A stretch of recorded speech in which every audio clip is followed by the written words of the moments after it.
I'm Sarah. And I'm Rena, and welcome to Biopic, a podcast story. This is a podcast where we dissect the good, bad, ugly, and absurd of this specific genre of motion picture, the biopic. If you want to learn more about us, our scoring system, and how we choose movies, please check out our special introductory episode. Introduction, who are we and what are we doing? Sarah, what movie are we doing this week? This week, to celebrate the 4th of July, we will be talking about Malcolm X, and we are excited to welcome Brandon Wilson as a special guest for the episode. And just to give you a little bit of background on him, Brandon is a filmmaker, writer, teacher, and lecturer, born and raised in Los Angeles. He attended UCLA, where he got a BA in African American Studies and an MFA from the UCLA School of Theater, Film, and Television. Wilson has directed 2 micro-budget features, 2005's The Man Who Couldn't, which is on YouTube, and Sepulveda from 2016, which is streaming for free on Vimeo. Wilson has taught film analysis for filmmakers and introduction to editing courses at UCLA. He also teaches at Glendale Community College and Whatcom Community College. He has also previously taught courses at Columbia College Hollywood, Los Angeles Valley College, NYU's Los Angeles branch, and Long Beach City College. His film reviews and essays have appeared at RogerEbert.com, The Playlist, and Shadow and Act, and he just contributed notes for the 4th year in a row to the American Cinematheque's Bleak Week. He has also curated series for the Pickford Film Center in Bellingham, Washington, on Gen X African-American indie film and the films of the second Bush era. And welcome, Brandon. Welcome, Brandon. Thank you both for having me. I'm really, really excited to be here. Can't wait to talk about this film that I have probably seen literally 60 times in my life. Saw it opening night in 1992. We are so happy to have you here. I usually just do a couple of quick questions up top that we love to ask our guests. So first, I'm always interested to hear when someone decides to, really take up the art of making movies and studying them. Like, what is the moment, or was there a moment, or was there something that made you realize this is what I want to do and this is what I want to look at? I think that it's not a very original answer from people born when I was, especially dudes born in the early 70s, but it kind of all goes back to Star Wars. I think I was 6, I might even have been 5 when it came out. I remember being taken to see it. I didn't want to see it. I thought it would be too violent, being a sensitive child, but that was it. Changed my life. I was an only child, so I got all the toys. And you can only reenact the film so many times, and then you start telling your own stories. And I really found that I enjoyed that. So that just started the whole obsession with film and with making up stuff. And then as the 80s go, I'm a teenager and getting into film even more. And then here comes Spike Lee. And I have to say, I was always a little annoyed that people made this assumption that I had only gotten interested in film because of Spike Lee showed up. That was a big thing. Oh, you Spike Lee, right? And actually, I was interested in film before that. Thanks, he's great, but no, that's not the reason why I'm obsessed with this. But yeah, I was 15 when She's Gotta Have It came out. I didn't see that in the theaters. I saw it a year later on cable. And then the big one was School Days, his second feature. I was 17 or about to be 17. And so I was driving, and me and my friends went to see School Days at our neighborhood theater, which isn't a theater anymore. We literally went to see that every weekend for at least a month, and was obsessed. I mean, and a lot of people went to HBCUs because of School Days and historically Black college universities. And then here comes Do the Right Thing. So couple of weeks after I graduated high school. So yeah, it was really exciting to be around and be aware for his like first, when he really kicked the door down and was this galvanizing and exciting figure in film. So yeah, I've got a long journey with Mr. Lee. It's been an interesting ride. There are two questions we always ask our guests. The first is there a biopic that you wish would be made? There are so many, and they will all run away from me right now that I have to think about it. I would love a really bitchy W.E.B. Du Bois, Booker T. Washington movie. I'm so tired of Malcolm X and Martin Luther King. Not this film, but I'm just saying, to constantly just talk about this dichotomy between the two. It's like enough, whereas I just think that Du Bois and Washington, it depends on how you did it. You could even do Du Bois, but focusing on first his disagreement with Booker T. Washington and then Marcus Garvey. I just think that would be fascinating, and we need that right now. So I'm glad that came back to me. So that I would love that. And I'm amazed that no one's even tried to do it. He's this huge figure that he really hasn't been touched on yet, which says a lot about the realities of the film industry. But yeah, that's what I would do. And what is your favorite biopic? The hipster answer would be something like I'm Not There, Todd Haynes' film about Dylan, where actually someone tries to match the story and the form to the person that they're making a film about and really avoid all the cliches. Is there a less cool answer? Is that what you're going with? I'm going to just stick with that. I'm sure it'll come to me later, but I'm going to stick with that. Awesome. And that's a good one. Thank you. So before we go on, Rena, can you give us the trigger warning? Trigger warning.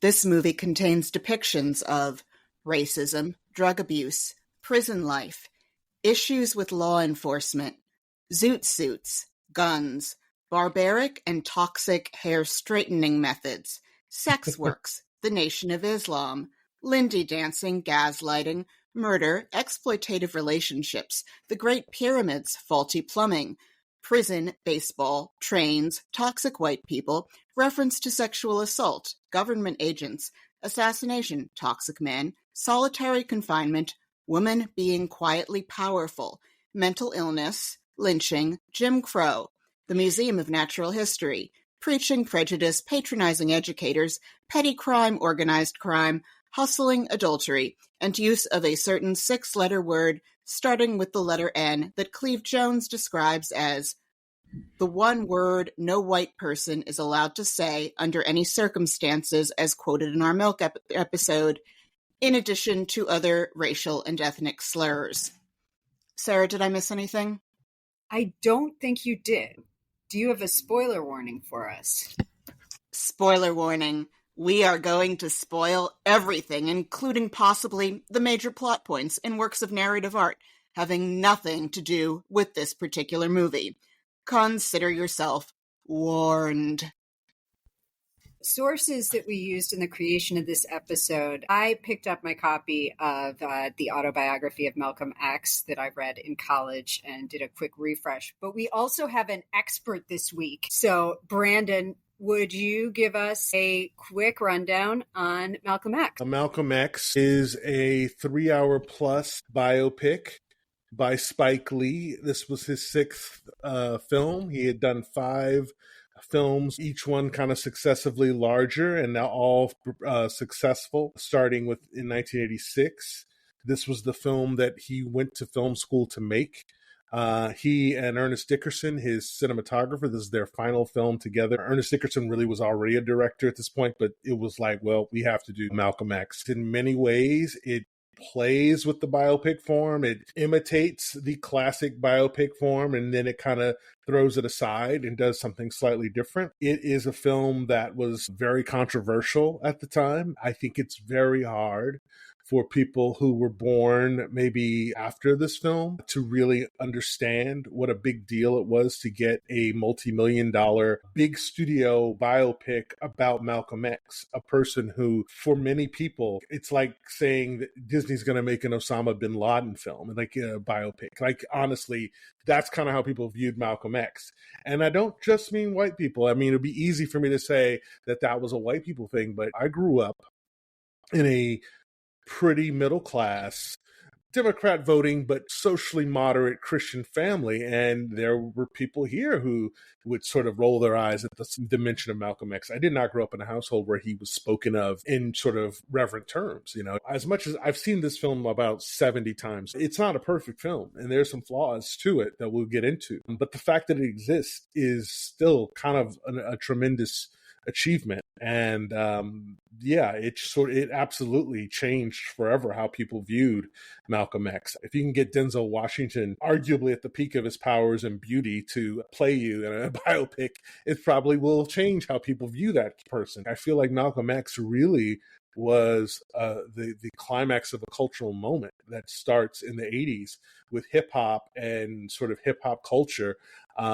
It was so big that the film, the X hats were ubiquitous. You had to have one. You see them at the end, the donors to the film wearing them.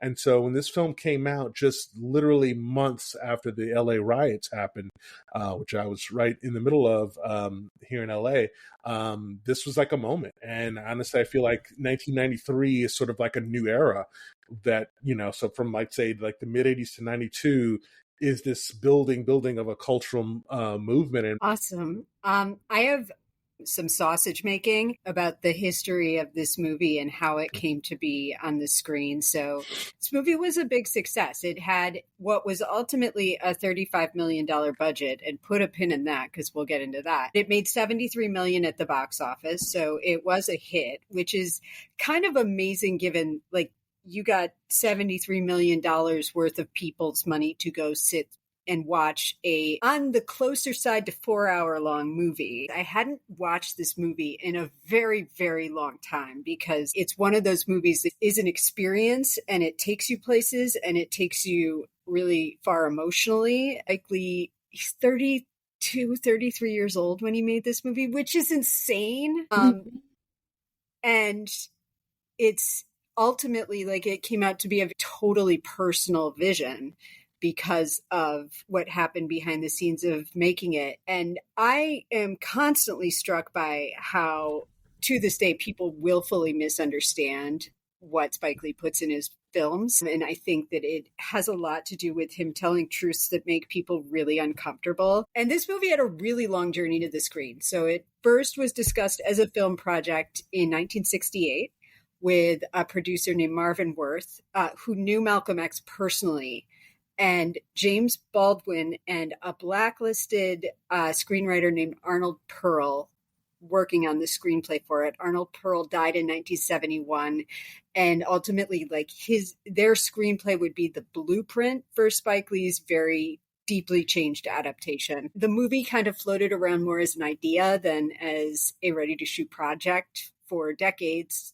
Richard Pryor and Eddie Murphy were both names that were attached to it. There were other attempted drafts of the screenplay, including one by David Mamet, which glad that didn't work out. Yikes.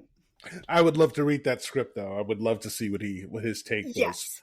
Because to be fair, David Mamet in like 1990 was a very different David Mamet than David Mamet now. And I think further to your point, you won't be surprised to learn that like the leading hang up around making the movie was that very militant chapter of his life when he had a lot of things to say about white people and how, you know, they are the devil. Warner Brothers finally agreed to make it. Denzel Washington was the obvious choice for Malcolm X. And they wanted Norman Jewison to direct, who is an enormously versatile filmmaker. Moonstruck, Fiddler on the Roof, and In the Heat of the Night, all in his wheelhouse, but he's also white and Canadian. And there was rightfully some pushback on having a white Canadian man direct this film. And at that point, Spike Lee came in He wanted more than the $28 million that Warner Brothers offered. And he took the film to a place where they were too far along, that when he needed more money, they had to give it to him. When the movie reached 33 million, they shut it down. Also worth noting, Warner Brothers wanted it to be 2 hours long. And I read on the IMDb trivia today that they wanted him to shoot the scenes in the Middle East on the beach in New Jersey. I don't know if that's true or not, but it's amazing. Ultimately, Spike Lee gave up almost all of his salary. Denzel Washington gave up his salary. And they got financial intervention from several prominent Black figures: Bill Cosby, Oprah Winfrey, Michael Jordan, Magic Johnson, Janet Jackson, Prince, Tracy Chapman, among them. And they donated money to get it finished. It wasn't a loan. It wasn't, a producing partner. And as a result, the final product all belongs to Spike Lee's vision for what this movie was supposed to be. I also read today that Spike Lee was going to do some punch up on Space Jam, but because of Warner Brothers and his kerfuffle over this, he got kicked off at that project. And I would say that's worth it. Oh, the tragedy, Yes. What might have been. Yes.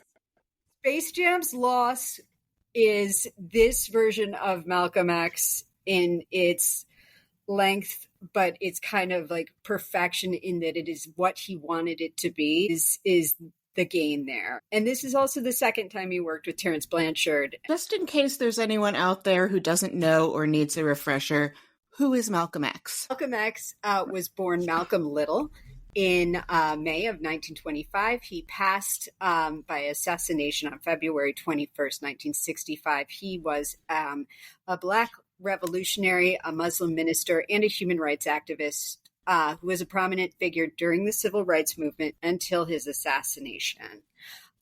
He was a spokesperson for the Nation of Islam until 1964, after which he left the movement, and he was a vocal advocate for Black empowerment and the promotion of Islam within the African American community. He is also a celebrated figure with African American and Muslim communities for his pursuit of racial justice. Okay. I have a couple things I wanted to add about the making of. Spike Lee had this great practice where he would publish a book right as a new film was coming out. And this was explicitly because he said, I want to demystify the filmmaking process. I want everyone to know what I went through to get to this, because, this Spike Lee really had this sort of revolutionary's approach to what he was doing. It wasn't just about come see my film, although he was very skilled at that. He used to joke that only Madonna was a better marketer, self-promoter than he was. That's what's so unusual about him, that we've had really amazing African-American filmmakers before Spike Lee, many of whom never worked in the studio system, but we just never saw someone who was that sort of outspoken, confrontational, and also really demanded to be sort of, in the middle of the film industry and to be in the multiplexes. Fortunately for him back then, if he made a film, a large swath of the African-American movie-going public showed up. And so he really was able to build up this following that he could walk into the studio, hallowed halls of the studios, and say, you give me this money and the audience will be there. Ironically, Malcolm X is in some ways the end of that. Like after Malcolm X, he's never quite on top of the peak of the culture the way that he was. By then, new people had come in, and frankly, new filmmakers that were not as challenging in many ways came in. And so he makes this book. The book about Malcolm X was fascinating. Loath as I am to put into the universe that someone needs to make another film about a filmmaker making a film, as much as I would not like to see that, if you're going to do one, the making of Malcolm X would be a movie unto itself, because you've got this very young filmmaker who's on a hot streak, this up-and-coming movie star, and this hornet's nest that he's kicking by making a film about Malcolm X. I mean, just depicting the latter part of Malcolm's life is enormously difficult. He had to have a sit-down with Louis Farrakhan and basically talk it out, like, what's going to be in this and what are we comfortable with, and to be doing this at 33. I mean, this seems like something that someone would build up to and maybe in their 40s or 50s take on, but to be doing this so young, but maybe it's the folly of youth, it's because he's young, he he was ready to jump in there. And like everyone having all these opinions, like, you better not show Malcolm doing drugs. You better not show Malcolm sleeping with white women. You better not show, let's not talk about this part of his life too much. It's this tightrope that he walked. And we'll talk about aspects of the film that did not necessarily play well at the time, even though I think time has sort of vindicated some of his choices. But I do want to bring up something really big. Two really important women that are left out of this film that I understand why he did it, but it's kind of like them being sort of erased really makes it a different film than what it would have been. Ella Little, his sister, she was 9 years older than him. She's his half-sister and different mother. Ella was a huge part of Malcolm's life. At various points, she helped get him into Islam. She gave him the money to go to Mecca. I really mourn the fact that she's not in it. She died in 1996. She was alive when this movie came out. But I also think Spike Lee, frankly, didn't want to deal with her because she was a very outspoken person, and I think she had some very particular ideas about what she wanted to see. She had left the Nation of Islam quite a while ago. And then there's Yuri Kochiyama. We'll come back to her at some point. But another major person that it's really a shame. Yuri, she died just like, I want to say 10 years ago. I get why he left him out, but it's a big deal. Shout out to Norman Jewison, because he actually worked with Arnold Pearl, the blacklisted screenwriter on Fiddler on the Roof. I got to see Marvin Worth introduce the film at UCLA. He's, of course, since passed on. And yeah, this was a long, long journey for him. He told the story of how at one point, the producers came up to him and said, hey, why don't we do 2 movies about Malcolm X? First, this is the 70s. It's like, first we'll do Detroit Red, and then we'll get to Malcolm X. And he's like, yeah, right. You want to make the movie first about him being a hustler on the streets. And why do I have this feeling that we're never going to see the second film? Jewison, I can't really think of too many cases where a white director, Irish Catholic, he'd have us say, not Jewish, even though everyone thinks he's Jewish because of Fiddler in the Roof in his name, but Irish Catholic, stepping aside on an epic like this. Cannot think of too many times where something like that's happened. He didn't have to. He could have been obstreperous and pushed back, and he could have done what so many would do, but he's a mensch. He just said, you got it. You're right. Go ahead. Oh, we owe a debt to Jewison for that. But yeah, this was an enormously complex film to make. And yes, he famously went to several black celebrities. And I remember when Spike Lee was on Inside the Actors Studio, he just started to cry as he would discuss this. And he said, this isn't a loan, and it's not an investment. You're just going to give me a few $1 million to finish this movie. And he said they all did. Every person that he asked said yes, every single one. And that's why we have Bill Cosby's face at the end of Malcolm X, which these days it hits very differently. And they all said yes. No one that he asked turned him down. I think he was also very selective about who he asked. And you see them, of course, in the closing credits of the film, if you watch to the end, as you should. I just love that Prince isn't in there. I think Prince was like, I'm not wearing a baseball cap. It is, in many ways, it feels like a miracle. And I think it took him time to recover from this. 93 is the first year since he hit the ground that he didn't have a movie coming out. He finally took a break after this and met his wife. He came back with Crooklyn, and that's, I think, one of his best films, but it wasn't a huge success. This film, I think, insane that it was only nominated for 2 Academy Awards for Denzel Washington and Ruthie Carter for costumes. He had a dream team here. This was really kind of like the Avengers of Spike Lee collaborators for this film. When Thomas doing the production design, who was just announced as one of the honorary Academy Award winners in November, very, very much deserved. They go back to She's Gotta Have It. Ruth Carter doing costumes. Terrence Blanchard, as has been mentioned, a second time they worked together. His final time worked with Ernest Dickerson and Barry Alexander Brown doing editing. And any one of them should have been nominated for what they did. Oh, shout out to Judy Becker, the production designer of The Brutalist. She was a set dresser on Malcolm X. That's, nothing for screenplay, which Spike Lee didn't get credit for, and James Baldwin's name was taken off of, but it is, some of his work is on screen. Nothing for director. And, Unforgiven, I think, is a great American film, but it's insane that it wasn't even, didn't even get the nominations, but that was also the year of Howard's End. That when people pretended that Merchant Ivory is engaging viewing material? That was in the height of that, the Merchant Ivory era. That is the first film that I saw after the LA riots, was Howard Zinn for a class. Literally the smoke was still in the air, and I went with a friend to see Howard Zinn for a class that I was taking. I also really find Malcolm X interesting looking at it in retrospect, because you can see the stirrings of a documentarian. I personally think that when he makes Four Little Girls in the late 90s, I think that saved him. I think that completely gave him a new lease on life. And I think that his work that works the best now has benefited tremendously. His narrative fiction work has benefited tremendously from his becoming a documentarian and him sort of erasing the lines. I mean, look at the ending of Black Klansman, where the last 2 minutes is just a documentary, essentially. And yes, it's interesting to see him go from trying to imitate classical Hollywood filmmaking of the golden age, and then move into a more documentary sort of language for the latter years. He's one of those people that I think he is a maximalist, and everything great about him can sometimes also be a flaw. I will take a Spike Lee misfire over a lot of people on their best day. The thing with Spike Lee is he's always telling you something. So much. And he does something that I personally consider the highest praise I can give a movie, which is that he makes me feel incredibly unsafe and destabilized when I'm watching his work. Like, I don't know what is going to happen to me. I know I'm going to be changed as a result of what I'm watching. And I think, the entirety of Black Klansman, the opening credits of Clockers, the entirety of Bamboozled, Do the Right Thing, I mentioned Four Little Girls in my list. Also, When the Levees Broke.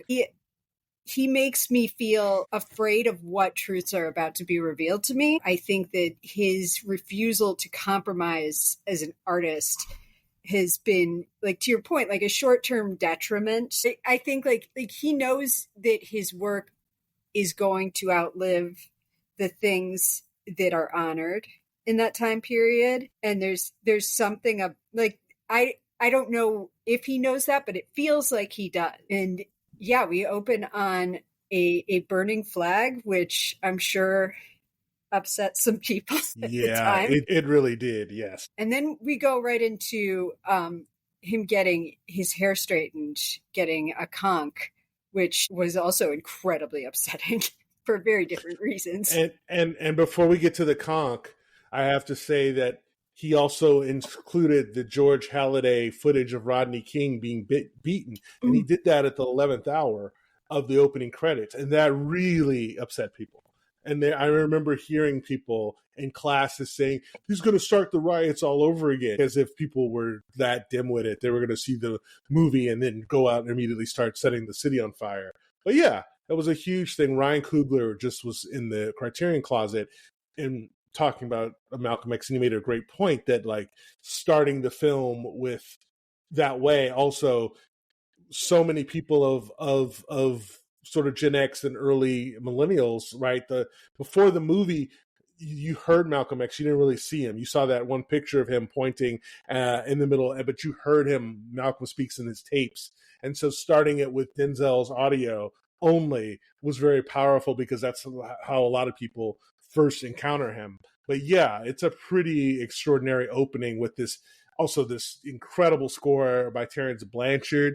He's just coming for your jugular. This is Patton. This is we're doing an epic American storytelling here. And yes, to have the flag burn into the X, it's quite an opening. It is a powerful piece of footage, and it was truly the beginning of a lot of people starting to believe, oh wait, maybe there's something to this thing they keep saying down there, that the police are just keep beating them for no reason, and there's all this excessive violence against the Black people. I think so many of his decisions have clearly worked out, and the people who on both sides, we'll get into that. I think the film that we have is so powerful and reached so many people, that I think it's hard to quarrel with what he's done.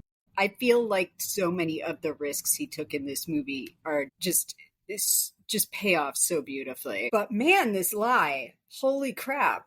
I can't. So you're reacting to this lie, Sarah, like there's something shocking about it, but I'm looking at this and speaking as someone who has used treatments that may be carcinogenic to get my corkscrew curls into a state where I have 6, maybe 7 or 8 glorious weeks of only having to lackadaisically aim a blow dryer at my head for 20 minutes instead of 90 minutes of using various heated torture devices and 3 kinds of brushes on occasions where I need to look waspier, because the expectations demand that I present as polished, which in my case means a glossy, tossy blowout. I'm kind of sitting here smirking at you, reacting in all caps, because, yeah, this is stuff that people do to get their hair straight. Well, listen, I'm familiar with beauty being painful because this is not the color that comes out of my head. This looked particularly painful. It's a very perfect moment to introduce Malcolm X, the opposite of what you expect from him. Denzel and, his late 30s playing a teenager also pretty convincingly too. It's a great opening. And of course, the big booming dolly shot that goes from the elevated train in Boston down onto the street level across the street. I mean, a crane, probably a guy holding a Steadicam on a crane. He's announcing again, like, this is Hollywood cinema. Golden sunshine coming through. Every period of this film has a different look. Ernest Dickerson, I will never stop somewhat mourning him as a cinematographer because he was such a great DP. And I mean, I know that he didn't go to film school for that, but he was just so talented. And I think Malcolm X is really a tour de force for cinematography. I mean, again, criminal that it wasn't nominated. We jumped right to Malcolm getting the conch, and so we understand exactly geographically how far he's got to go to become Malcolm X, because he ain't Malcolm X by a long shot in the opening scene. We see all these references in that scene to what the musical filmmaking of the time is like, and the color palette reminds me a little bit of those all-star MGM musicals. It's very, very colorful.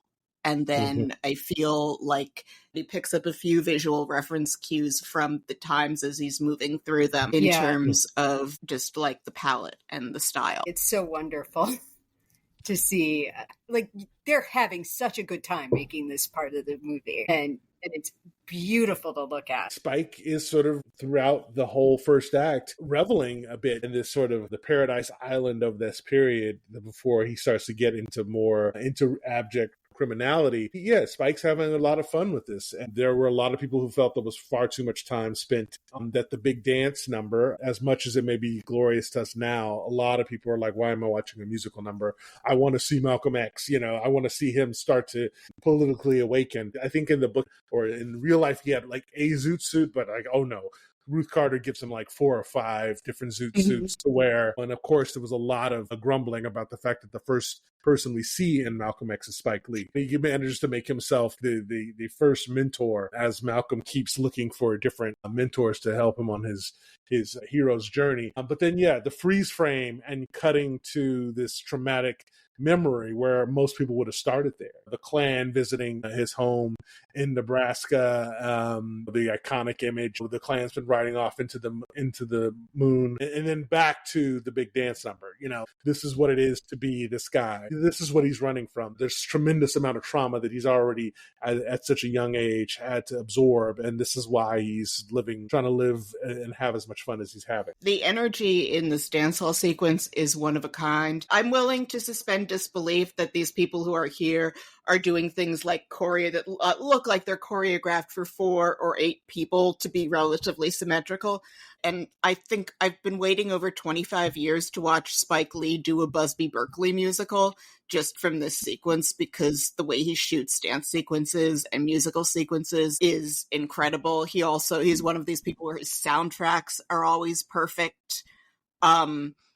And the problem is that the musical that would be the right one for Spike Lee to do has not been written yet. And I feel like to get one worthy of him, you would need to do some Bene Gesserit type crazy 50 generation morally evil breeding thing so that you could eventually get a descendant of Lin-Manuel Miranda, George Gershwin, Jay-Z, and Nina Simone to write a thing that would be deserving of Spike Lee giving it the full-length Busby Berkeley treatment. Unfortunately, the closest that he's gotten to that is that I can think of is that Lysistrata thing set in Chicago. Yeah, School Days was also kind of a semi-musical. There are outright musical numbers in that, but and there was talk at one point of bringing School Days back. This is about 12 years ago. Mm-hmm. They almost turned School Days into a Broadway musical. And it didn't happen for whatever reason. I wouldn't be surprised if at some point it did, and I wouldn't be surprised if he might revisit that script in a modern day and just go further with it. And Spike Lee, he's a New York City kid. He was brought up going to Broadway musicals with his mother, jazz musician father, of course, who composed the scores of his first 4 films. There was just no way he wasn't going to do a full-on dance number at Roseland.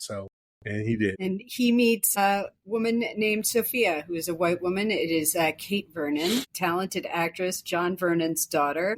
You may know her from I Hope They Shrivel Up and Fall Off fame in Pretty in Pink. And he bails on the equally beautiful but entirely different Teresa Randall to leave with Sophia, and they start a relationship. Yes, Kate Vernon, I've seen Pretty in Pink maybe as many times as Malcolm X, and she's terrific in the film.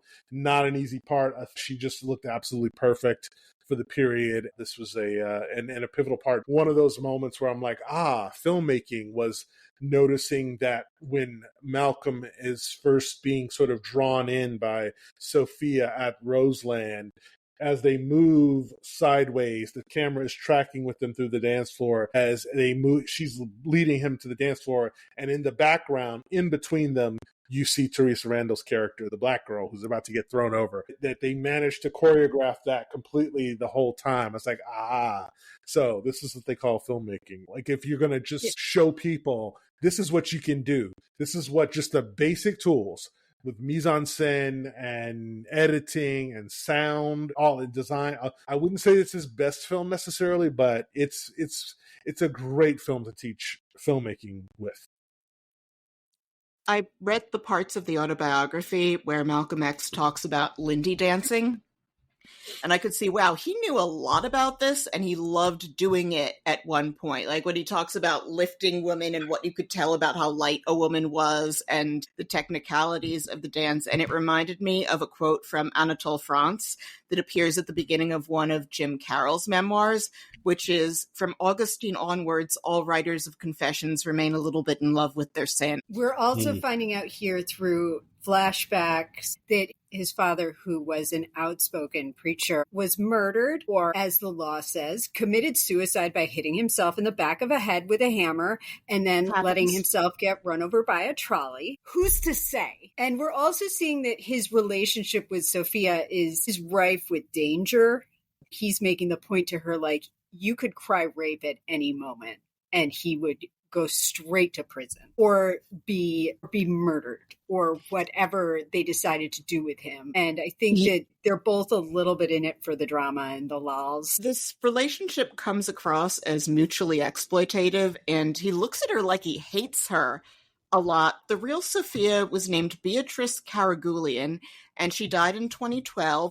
Her husband, the guy that she cheated on with Malcolm X, she stayed with him till he died sometime around 1999. But if you look at the name Beatrice Karagulian, she was Armenian, and they make her look like ultimate shiksa, is how I would describe her. But the Armenians are actually at the time what you would call marginally white, which is like the Greeks, the Jews, the Italians, and she was only a few years older than him, actually. I guess I'm just throwing a little extra text in here because she was a real person. And he was with her for 4 years. Wow. So this is, I think, the big thing about the film is that Spike Lee has to take a really complex narrative and kind of boil it down. Even though it's 3 hours and 20 minutes, he's kind of got to get it down into this manageable thing, and he cuts corners with some things. And the biggest, if one could have a complaint, is that the film too much has the sort of syntax and structure of, say, like a gangster film or a Marvel movie.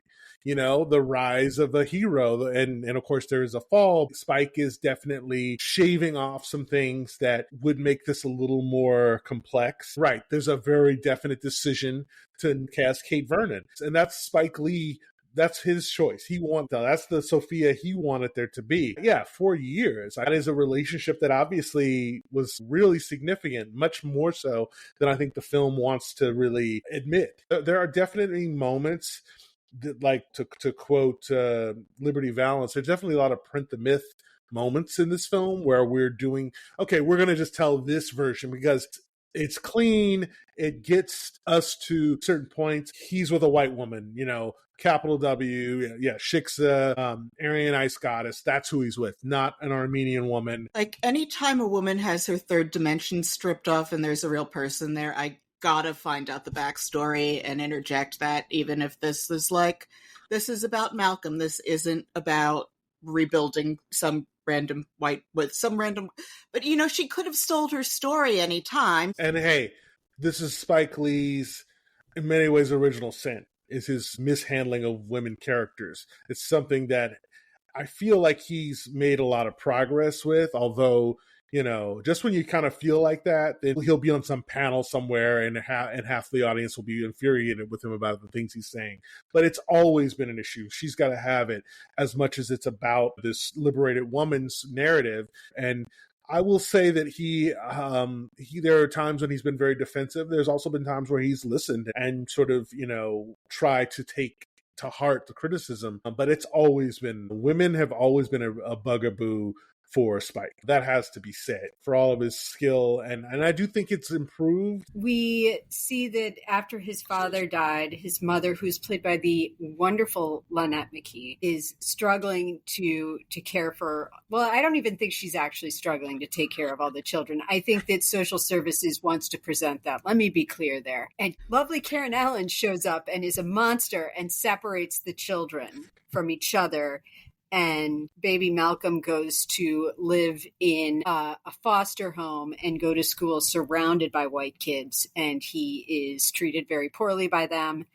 And his own teacher tells him he can't be a lawyer when he grows up, and tells him it's okay to be a carpenter and work with your hands because Jesus was the carpenter. Nice little cameo there by David Patrick Kelly from The Warriors. But yeah, it's super shitty. This teacher sucks, and getting angry after hearing something like this when you're actually the smartest kid in the class is like justified.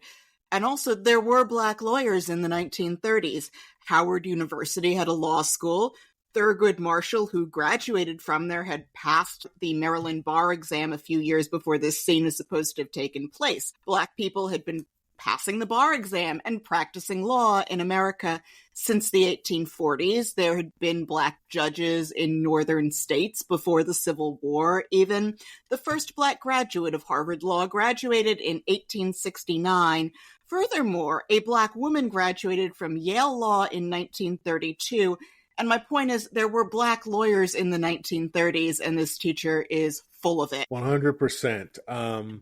But it's a great scene. All of it just shows what a kid of his era would have had to endure once he was under the care of the state. Karen Allen, it's always so painful to see her. Marianne! I love her so much, and she's even in period clothing like Marianne, but it's very effective. Like, to take someone that you have this sort of instant appreciation for, and to have her be this sort of the agent of sort of the state as it's destroying this family. Malcolm's mother is dispatched in the story fairly early, and it's an amazing shot in the when he's doing these flashbacks of her in a mental institution, this completely white space. Then there's Malcolm like a child in the corner in his zoot suit, and he says, it may not have been the end of us, but it was the beginning of the end for my mother. Malcolm's mother lived to be like an old woman. She didn't just die. She didn't spend a short life after that in institutions. So, but again, we want to simplify the narrative and just kind of move forward. And frankly, I think maybe I'm trying to be Spike's therapist here, but I think also Ella being removed, not just the fact that she's a somewhat prickly figure who had a lot of ideas about what the movie should and shouldn't say, but I also think that this is his hero. And I don't know that he really wanted to necessarily give us this vision of Malcolm X being this like kid brother and having a big sister that he was constantly having to lean on and sort of be guided by. I don't think that's necessarily the movie he wanted to tell. We see him working as a porter in the railroads, and how he is expected to be charming and an inoffensive black man with the white passengers. We also hear Joe Louis becoming the champion of boxing. This is Lewis versus Schmeling 2, when he knocked him out like really quickly, and it was like a huge moment. So that is, because he wants, again,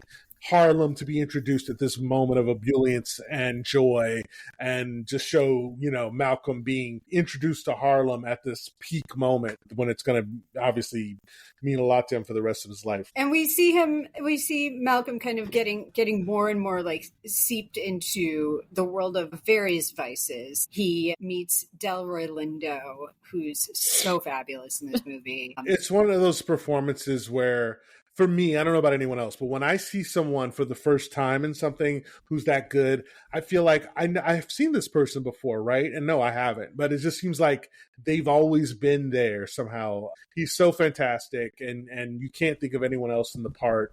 And of course, he's done a lot of great work with Spike Lee since even recently in The Five Bloods, which he, a lot of people felt he should have had an Academy Award nomination for. This was his new and first really big father figure, because I mean, this whole thing is Malcolm looking for a father figure, not unlike the Spider-Man films, where the father figure who ends up not being worthy of Peter is always our villain. And here, similarly, you just have these father figures that end up sort of falling short and disappointing until he gets to the final father figure, which is God, I suppose, or Allah. It's a really remarkable performance and introduction. His real dad probably would have been amazing. He's looking for a substitute, and he can't find that on this earth. It is definitely something that I think resonates with a lot of people. This idea of the loss of this father figure just completely changing his life forever and possibly derailing his life and destroying his family. Malcolm's father, Earl Little's played by Tommy Hollis, who passed away years ago. And I remember reading that Tommy Hollis actually Spike Lee said he's the first actor who gave up on him. Like after an hour of in the rain screaming on the asphalt, he just kind of got up and was like, "You've got enough, Spike Lee," and he walked away. And and he's like, "I'm not doing this anymore." And Spike was like, Did he just quit? And I mean, it was enough. He had enough, but yeah. And they're running numbers. I don't understand the numbers racket, but this is a really well executed sequence where we're seeing the community engagement in this racket. It was explained to me that it's basically like a private lottery. It's all going well until it's not, when we find out that Malcolm and Delroy Lindo get into a fight over $6,000, which is, as we know, $1 billion in 2025 money. And also, yes.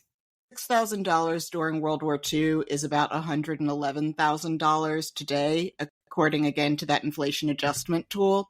But I just going back, I love that scene where they're having like the competitive BSing of each other when he meets Delroy Lindo. The production design of Small's Paradise and the costumes, and Malcolm gets him his first makeover. And that's a big moment. Clothes are really big, and hair. His conch is better now. It's wavy now, and not just the straight conch that he had. This is a big turning point for him, and where he will now be referred to as Detroit Red and not just Malcolm Little. There's that tension in the conversation between, is he in trouble, or, oh, you made him laugh. Yes, his intrigue, West Indian Archie being intrigued by him. And of course, he just, broken a bottle over someone's head for insulting his mother. So it's an interesting audition for Malcolm to join this crew. And of course, we see Laura again, the girl that Malcolm cast aside for Sophia. And she is clearly on a downward spiral of her own. With a man who is addicted to heroin, and Malcolm asks a waitress played by Phyllis Yvonne Stickney, and she tells her, yeah, she's, he hasn't forced her to become a prostitute yet, but any day now. And of course, the book, in the autobiography, he talks a lot about his guilt, that his decision to date this white woman destroyed this woman's life. I mean, I get the point he's trying to make. It doesn't totally add up to me today. I don't know that I really buy that alone was so catastrophic that it just, and it fits the sort of patriarchal that Malcolm X in that era would have had. Laura is an idea. I bet there's some journalist out there who could put the pieces together on her fate. She kind of functions as an idea. He has to go on the run after this fight over the $11 billion $2025, and we get another flashback to his childhood where we see the Klan burning down his childhood home, and his father fires on the Klan, does not shoot them, and then of course is later commits suicide under suspicious circumstances. And while on the run, Sophia comes with him. He gets back together with Spike and with Debbie Mazar, who is in this movie for a few minutes. We see the behavior becoming more dangerous, more nihilistic. They are playing Russian roulette, which never play Russian roulette, kids. It's not a good game. And they become a successful crew of robbers for a period of time. Until one afternoon he's refreshing his conch. The water in the house is turned off. And he's running around the house. And as he sticks his head in the toilet, the police show up to arrest them for their crime spree. And the girls go to jail, and he and Spike Lee go to prison.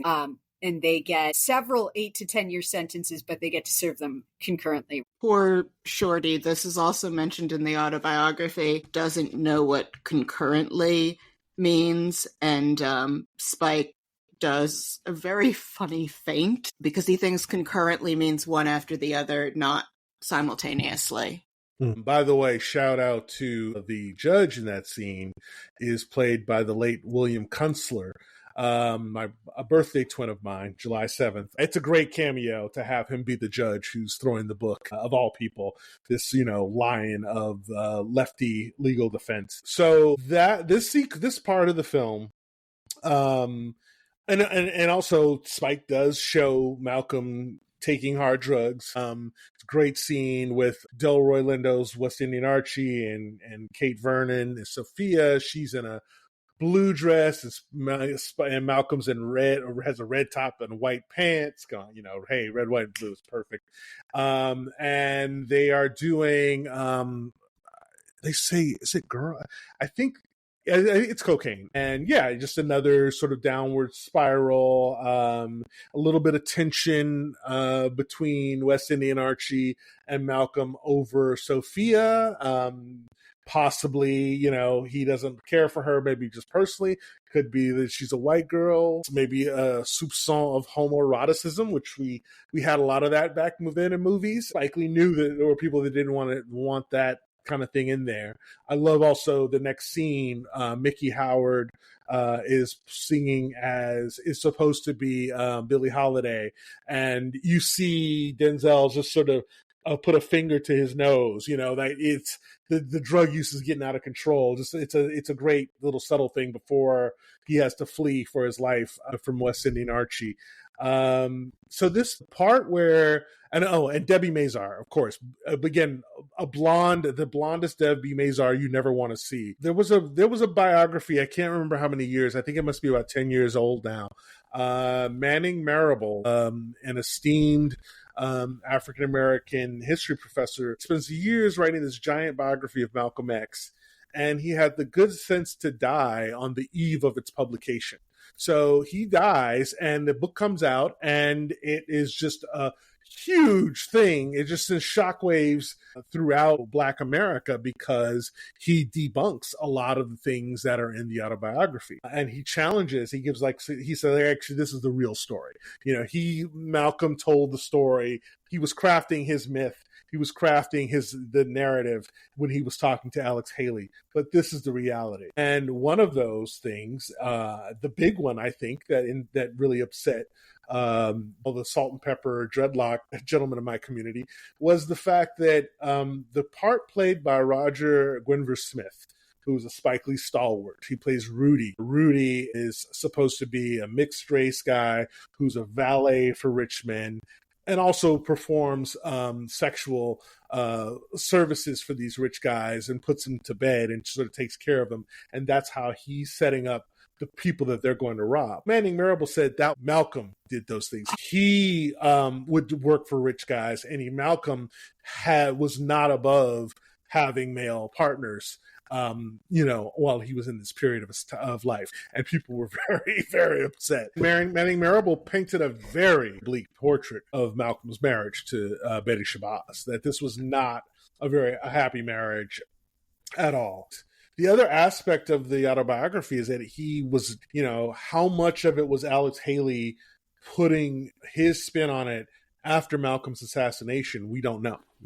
Alex Haley was a Republican back then, but in the mid-'60s, being a Black Republican was a different thing. Some people feel the Marable book talks about how much Malcolm's third act, which is somewhat given short shrift in this film, how much of that was really Haley sort of making Malcolm seem a little more mainstream than maybe he actually was in the last year of his life. It's hard to say, but it is something to consider.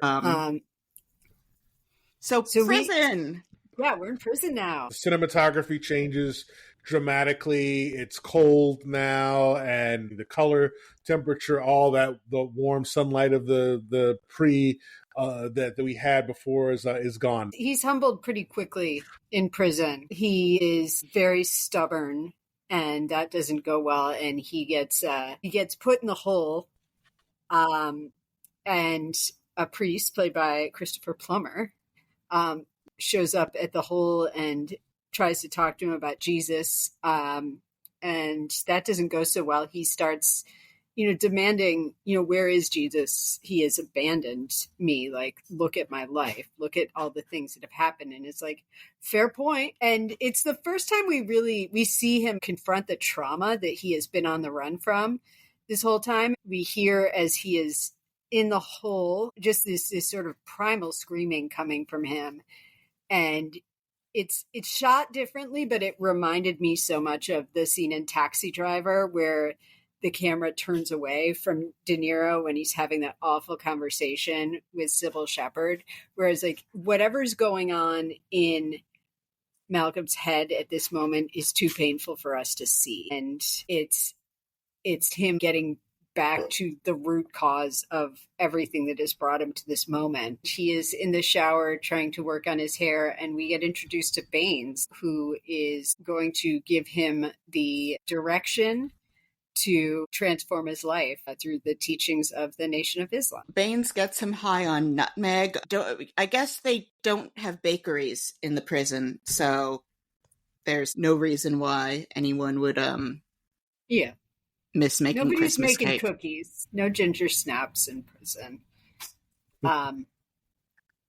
And Baines is really the first person who holds him accountable for his bullshit. He starts to introduce him to the idea of like how how the world is engineered to put black men in the wrong and to make white men the rule. And I know that Baines was not a real person. His sister and his brother got him into Islam, but I found this character extraordinarily powerful. That character was a hard ass. Baines reaching him in order to get through all that and to finally, I think it's not easy to do this sort of conversion in a story, but I think Spike's commitment and his sort of zeal for it, and the style that he uses, the way he uses the camera and the score is really effective in making you believe that this guy who had really just sunk to this complete, he's falling down this black hole of nihilism. Satan is his nickname at this part. That's the name in the autobiography. For him to come out of that, and of course, that's why Malcolm X for so long has been a much more magnetic figure in the black community compared to someone like King, who finished high school and was like 14 or something. Like he just was always this sort of exemplary. Anyone would be happy to have that guy as their son. And Malcolm had a very different path, but that also made him very effective, and connecting with people who had a similar background. Although interestingly, Spike Lee's upbringing was much closer to Martin Luther King Jr.'s than Malcolm X's. They even both went to the same school. They even both went to Morehouse. But Baines is a very interesting character because he has really important work to do in this. And then, of course, he's going to do a 180 later on because he's a composite character. And that is one of those things that, there's a certain awkwardness to it. Not to say that can't happen. And I think it kind of gives it a Shakespearean thing because, right, the guy that brought him in is now also the guy that betrays him. But when you really stop and think about it, that guy being in prison and then immediately getting out and rising to this high rank of the Nation of Islam, like, yes, this feels like this is a composite character. This is a shorthand to get us through to this thing and to avoid depicting people who would rather not be depicted and opening the can of worms that comes with that. And he's writing to his old friends. He's talking about his conversion. He's encouraging them to convert. We get our first introduction in kind of a dream sequence of Elijah Muhammad, who is played by Al Freeman Jr., is sort of like the triumphant moment of his time in prison before he leaves. He does verbal battle with crosses sword. Christopher Plummer, the Catholic priest who we met earlier, about Jesus being white. And I mean, I think we all know that this is settled science. Jesus and Santa are both white. Sarah, Jesus was Jewish. He had glossy blonde hair and looked like Ted Neely. We all know this. No, the Bible says otherwise. Assuming that the Bible's true, there's an old saying in academia that God will never receive tenure because he has only one major publication and it's in Hebrew. And then we're leaving prison and we're in a new chapter. I thought this was a pretty amazing transition that we see Denzel make as an actor at this point, because in each of these portions of the film, he strips down to become an entirely new person and rebuild into a new person. And we are seeing a completely different person. If I'm not being clear, it's an incredible performance. We see his posture and his stance and the way he carries himself has changed, but we also see consistency of that zeal and that joy. His life force never changes. It just gets redirected. And we get our famous speech that ends with, "We didn't land on Plymouth Rock. Plymouth Rock landed on us."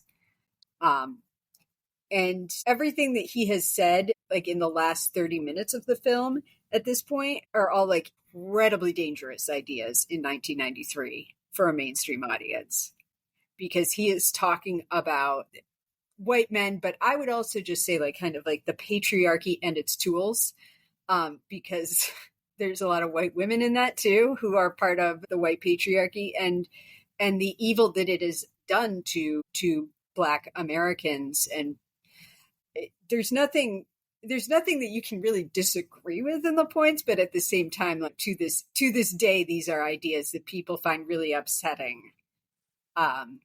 And I can't imagine what it must have been like to sit in a theater in 1993 and hear this as like, your standard white person. The section, it's a big shift stylistically. We're moving into a more documentary style. It's an amazing scene when Malcolm, going to Chicago, has his first face-to-face encounter with the corporeal, the actual Elijah Muhammad. I always was struck by Malcolm's bending over because he doesn't want to tower over him. Another thing, since we're talking about this, and there's like no place to really go into this, is I know that another criticism of this is, even though Denzel's amazing, even though I don't think there's really anyone who would have done a better job, Malcolm X has a very specific physical presence. He was tall, he was handsome, he was light-skinned, he was lean. I remember watching a documentary with one of his associates in the Nation of Islam who was the opposite of all those things, saying that he believed that, yes, of course Malcolm was going to be a big deal. Look at him. Of course he's going to be the spokesman.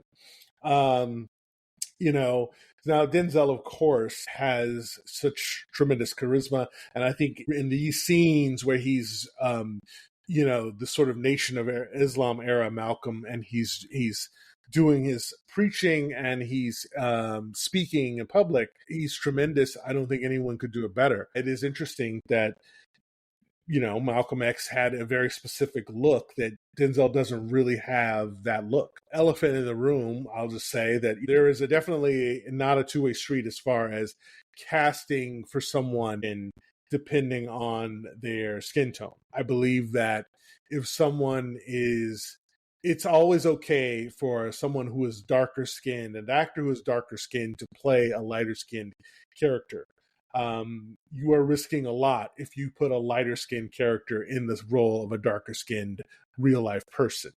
For Malcolm X, yeah, so there is that. And the fact that Malcolm was lighter than his brothers and sisters, that might have been because he was his dad's favorite. And I mean, again, no one's going to say that Denzel shouldn't have been cast. And I wouldn't say that either. But I do think it's important to note that, yeah, I think that the way Malcolm X looked and his height and everything had such a, it's like doing Lincoln and you cast a short guy as Lincoln. A big part of Lincoln is the fact that he walked into a room and he was always looking down at everybody. And, the red hair, of course, they give Denzel the rents and it doesn't quite really match. If I'm a director, I would rather, and I have a choice between someone who looks more like the person, but their acting is like a 7 or an 8, or I have the best actor and they only look a bit like them and I have to get hair and makeup to do an approximation, I'm going to go with the latter. I think there was some talk about Lawrence Fishburne back then, and Fishburne looking more, but I know that from school days, Fishburne and Spike Lee did not have the greatest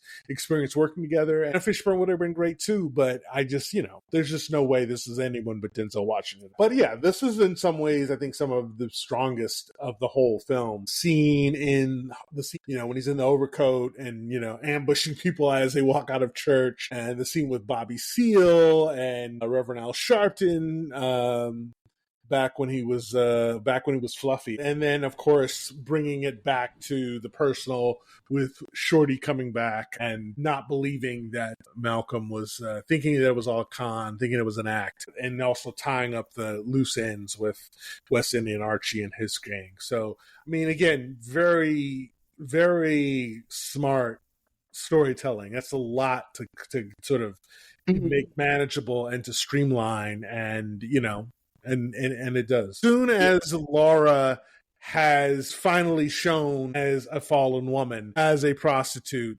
and the next second we're introduced to Betty Shabazz, who will be Malcolm's wife, as soon as Laura exits and Betty enters. And this is, of course, the magnificent Angela Bassett, who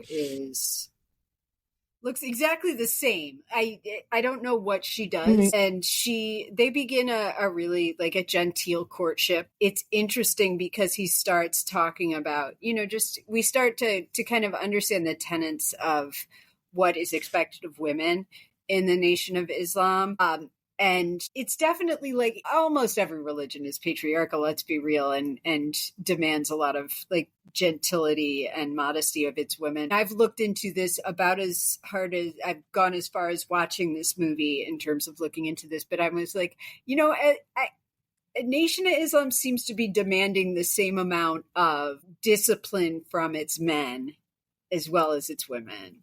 It does seem to be very equal opportunity in terms of the expectations of how you are to carry yourself, behave, and be in a relationship. So I appreciated that. The first time that I saw this film, I thought that Betty was this quiet non-entity who occasionally made recommendations about nutrition, but I think this is a portrayal of a woman being like quietly strong. Yeah, and yeah, I love her introduction. Basically, the closest she can come to asking him out on a date, by just sort of making a reference to lunch and the sort of conspiracy that's around Malcolm to get him married, because again, this kind of conservative religious environment, you're supposed to be married.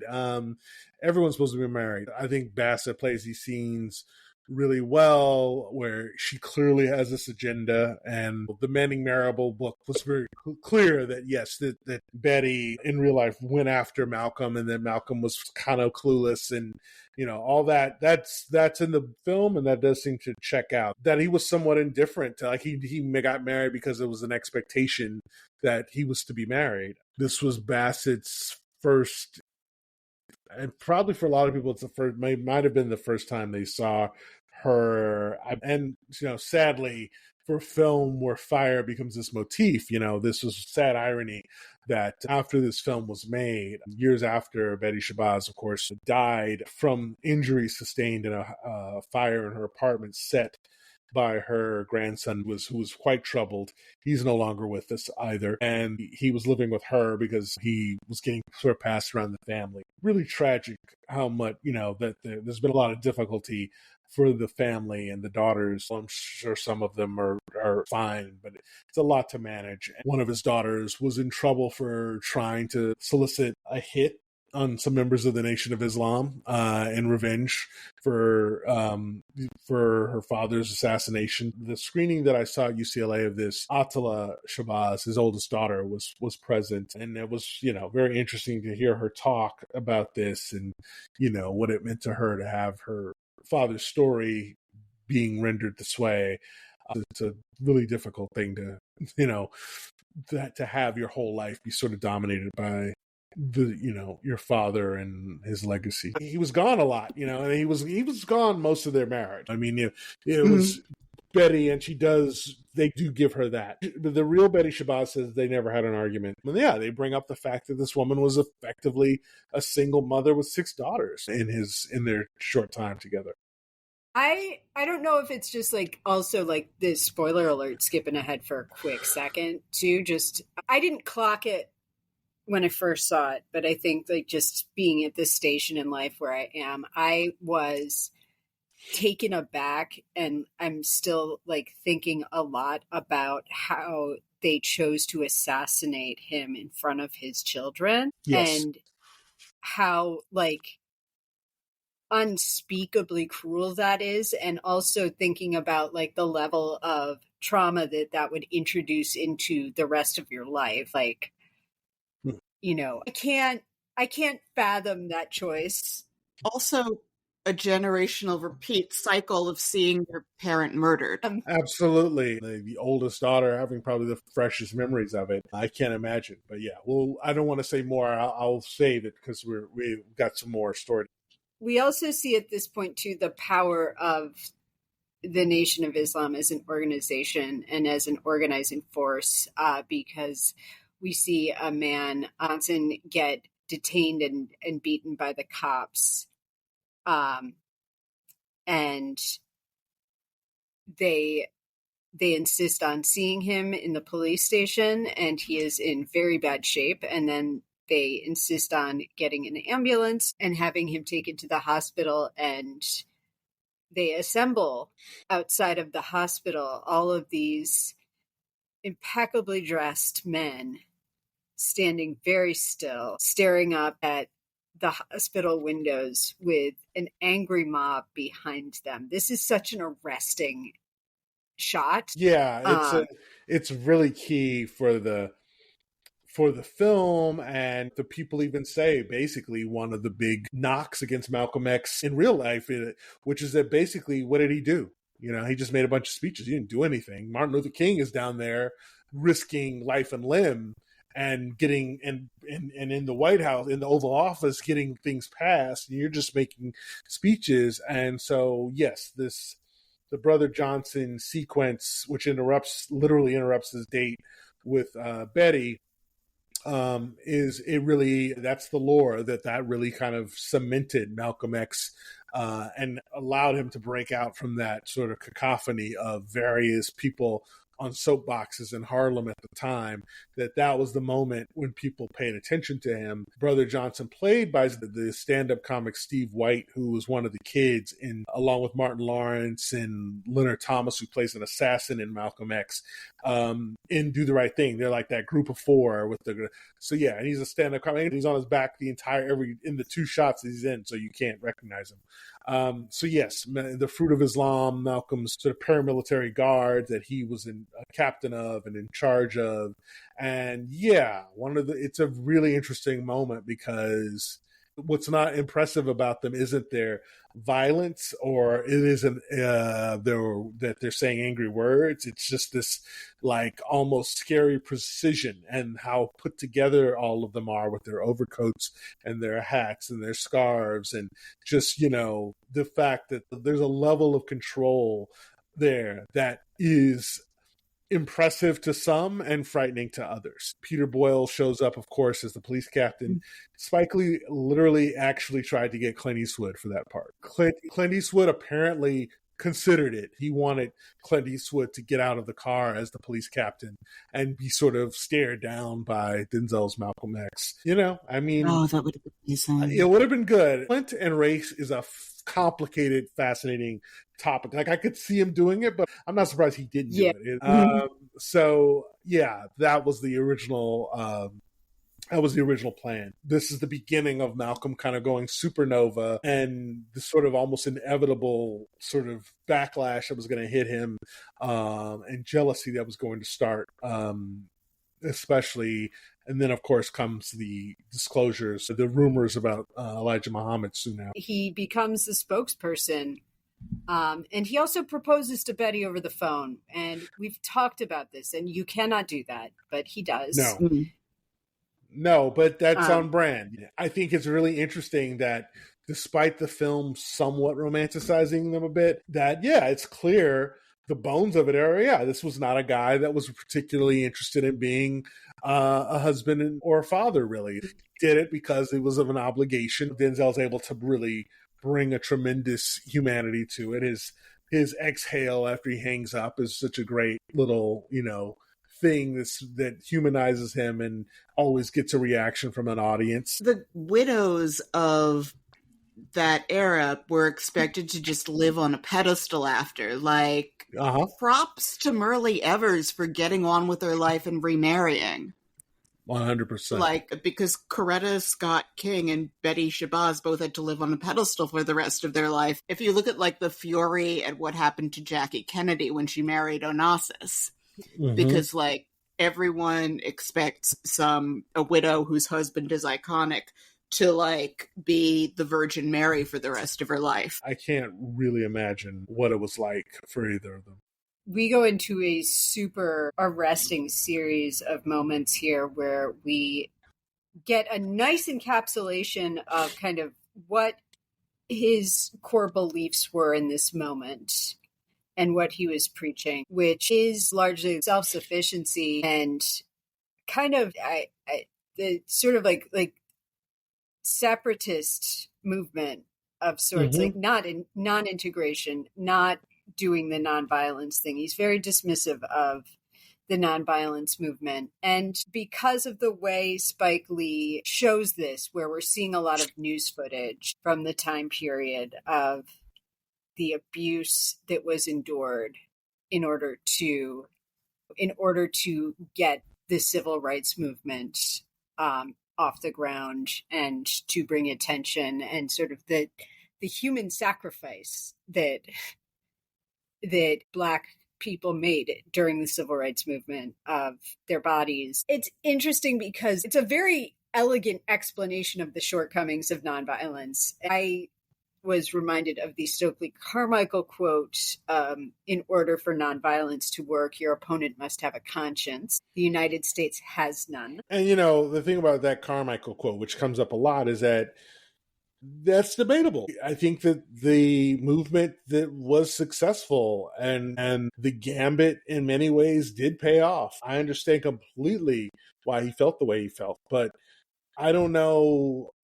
And sadly, it's probably more true now than it was back then. Like this point, this swath of the population who just hasn't thought about the moral horrors that are going on, and then therefore once they see it can then be swayed over.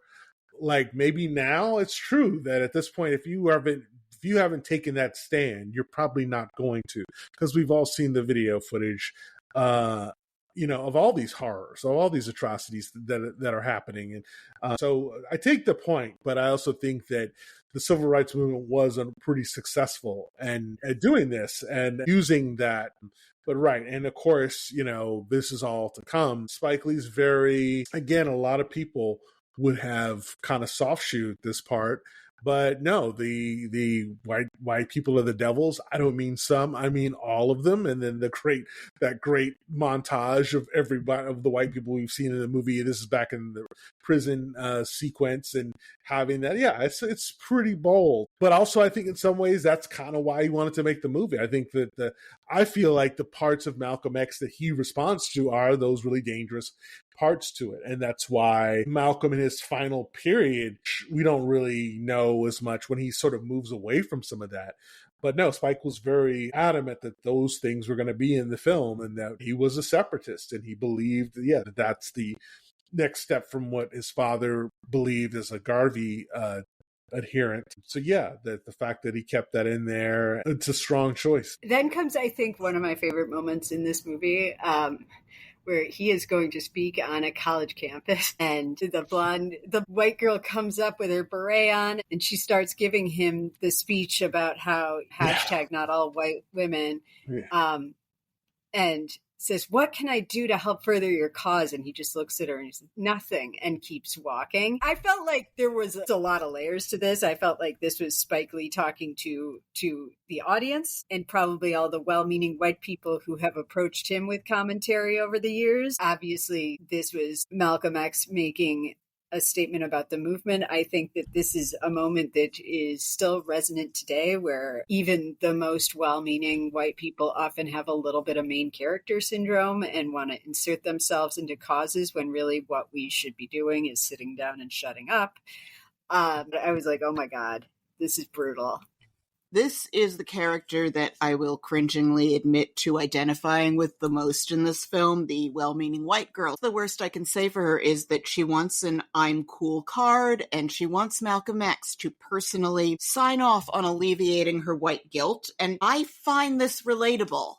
And the best I can say for Blondie is that she's earnest and well-meaning, but she's like inserting herself in his path for personal interaction instead of just going and humbly listening to the lecture. She wants like some sign of Malcolm X himself said, I'm an okay white person. It's an interesting moment, and it got a big reaction in the theaters when it was new. A lot of laughter and, applause. Because, you don't see that. That's not a scene you see in a major American film. You would have normally him taking a moment to give her something, but to just say nothing and keep walking, it's a big moment. And it's also interesting that Spike, because when afterwards Malcolm and his entourage walk off, and one guy kind of shoots her look back, and then his speech starts, and it would have been very easy to cut there, but Spike does kind of go back to her as she walks away, kind of crestfallen. And I think that's an interesting moment. Like, he gave her that much sort of grace. It would have been easy to just never see her again and walk off. There is a scene that was shot just before his assassination, when he's in the, I believe, New York Hilton lobby, or another white girl comes up to him and asks him the same question. You can see he's remembering that moment. But this time, he basically is like, well, I can see you're a decent person for asking this question. Basically, go talk to your people, Don't be quiet at Thanksgiving dinner, which is like exactly what people have been saying for the last 15 years or so, as this has come back up. And then they part, and Spike cut that out. He didn't leave it in the final film, which is interesting. Also, I should say that I can see why he cut it out, because the Denzel's energy is kind of low because of where Malcolm is at that point. He's like exhausted and tired. I could see why he didn't want to slow the film down for that. But it is an interesting choice to leave that out and to keep in the nothing scene. Doesn't that kind of make his evolution about being nice to a white girl? Yeah. And I'm sure that's another part why he was leery of keeping that in. He probably didn't want to make it seem like Malcolm had become tamed, or he's nice to white people now, so I can feel bad when he's assassinated. So we have the fight that he and Betty have in this film at this point, where she raises some very real concerns about the human side of things, pointing out, Elijah has had affairs. Malcolm is not getting the credit he deserves. She is very rightfully concerned about his safety. And also, he's never home. And he does go out and find out that indeed Elijah has children out of wedlock. And also that he's talking shit about him. Yeah, and he goes and talks to these women to carry home the point, and then he confronts Elijah Muhammad about it, who has a completely whack rationalization for impregnating all these women, which is, I must plant my seed in fertile soil. Yes, and I have been brought back from the dead to lead my people. Like, he has a duty to have a lot of offspring. Because there's never been a cult that didn't ultimately come down to that. Never in history. Yeah. No one starts a cult for any other reason but that. And that, again, big deal for Spike Lee to put that in, to keep that in there. Even though we see him repeatedly, and the last 2 times we see him, he's in bed coughing. Elijah Muhammad outlived Malcolm by like 10 years. He had not been dead 20 years when this movie had come out. So it's a big thing that he was sort of frank about that. You could say that how could he not be, but it's that's a tremendous amount of pressure that Spike Lee, he really put himself in the arena there, and all of his stature that he'd acquired in just a few years as this important filmmaker, he really cashed it in to keep that. We come upon the assassination of JFK, and this is where he maybe takes things a little bit too far for some people's taste, which he points out, again, not wrong. The United States is a country that has planted the seeds of violence repeatedly in its foundation and its growth and what we are as a nation. That is not incorrect. He does say that, it's divine justice that JFK was assassinated, which it's not the right moment for that perspective. He gets told by Elijah to be quiet for at least 90 days. Mm-hmm. And we're starting to see that they're thinking about how they deal with the Malcolm X problem.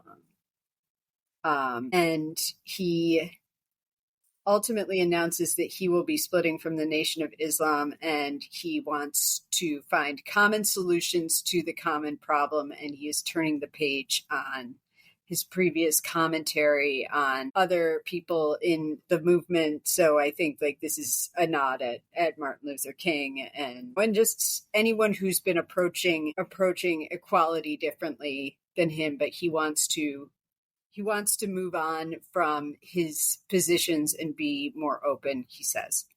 So, as we discussed, this could be Alex Haley polishing some of this mindset. Mm. So, yeah, we go from the sequence where Malcolm is talking to the mothers of Elijah Muhammad's secret children, one of whom is Veronica Webb, the model that Spike Lee was dating at the time, who plays his wife in Jungle Fever. The other is Ray Dowell, who played Opal, the predatory lesbian in She's Gotta Have It. This is his big moment where his faith is shattered, and Elijah Muhammad gives him a really that excuse. Baines also, this is his 180. Like, you're not going to expose our leader. You need to watch yourself. And then Malcolm is basically told by Baines' son Sidney, played by Ernest Thomas, who's probably the same age as Denzel, probably only a little bit younger than Albert Hall. He's one of those guys that always played young, even though he's not. Ernest Thomas he's sort of black famous. He was the lead actor in the TV show What's Happening in the 70s. And even Spike Lee even gave him the homage, jumping ahead to the Shotgun dance number in 1965 on the eve of the assassination.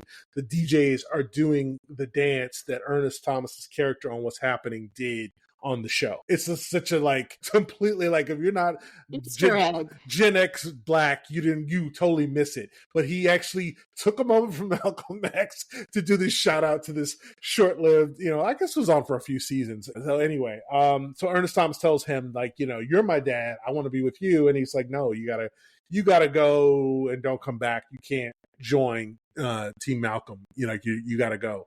And yes, Malcolm is silenced. And so the footage of the Kennedys, so there's the moment where he's writing the speech and still lying to himself, and he slams the table, which has now become immortalized as a GIF that people use whenever bad news happens. Probably more people have seen that GIF than Malcolm X. And then we get the sound of rifles, and it's 3 of them, and they are coming from 3 different speakers. So Spike Lee is giving cover, is supporting Oliver Stone's version of events for JFK by having, literally making sure the 3 rifle sounds are coming from different directions. And he also shoots Malcolm from 3 different directions. As he's speaking, you get him from straight on from one side and the other, just like JFK. And the footage, the black and white footage that's being used, is from Oliver Stone's JFK. That film was really important. It comes out the year before, 91. And Spike Lee really would never let anyone forget that you guys put out a 3-hour plus movie, a period film about this. You're damn well gonna do the same for me. So Oliver Stone can do it, but I can't. So the 2 movies are very linked. Vincent D'Onofrio gets a credit in Malcolm X just because his footage from JFK was used in this footage. So yeah, and then we get the divine justice and the silencing, which was a big part of Nation of Islam. It's an authoritarian organization, and this kind of thing happened, and it happened to Malcolm. And again, even Elijah Muhammad's like, bro, what are you doing? And, which is also, obviously something of a moment of disillusionment for Malcolm to see that really he's trying to protect the brand more than he is telling the devil the truth to his face.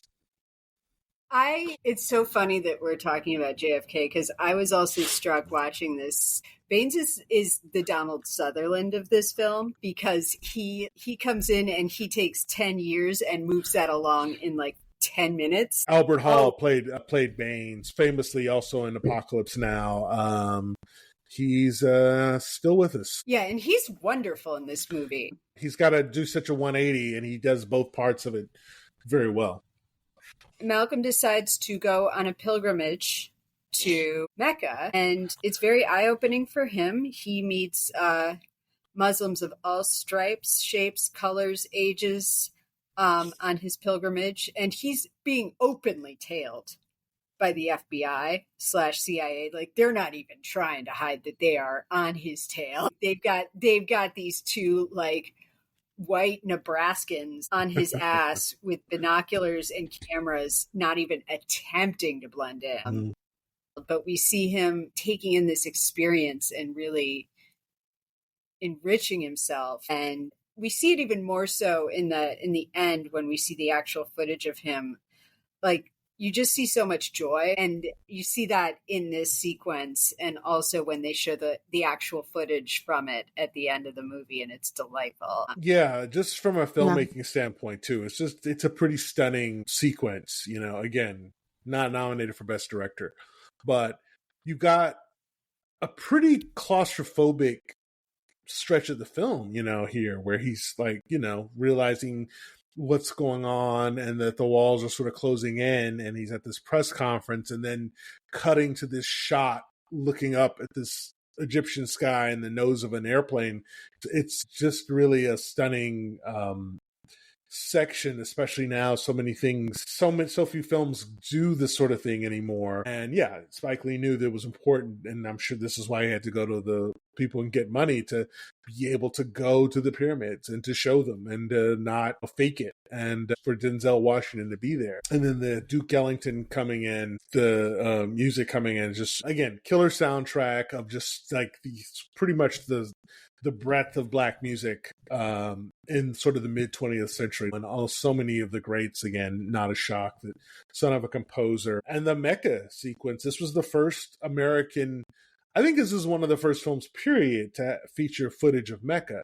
Spike Lee, of course, was not present, and neither was Denzel, but they hired a Muslim crew to take film cameras in and film the pilgrimage. And yeah, to see that on the big screen, it's pretty extraordinary. I remember people gasping at different shots when they're showing the Hajj, which again, something that you really just don't see in movies, period. Malcolm got food poisoning on that trip, really bad, and was most likely poisoned.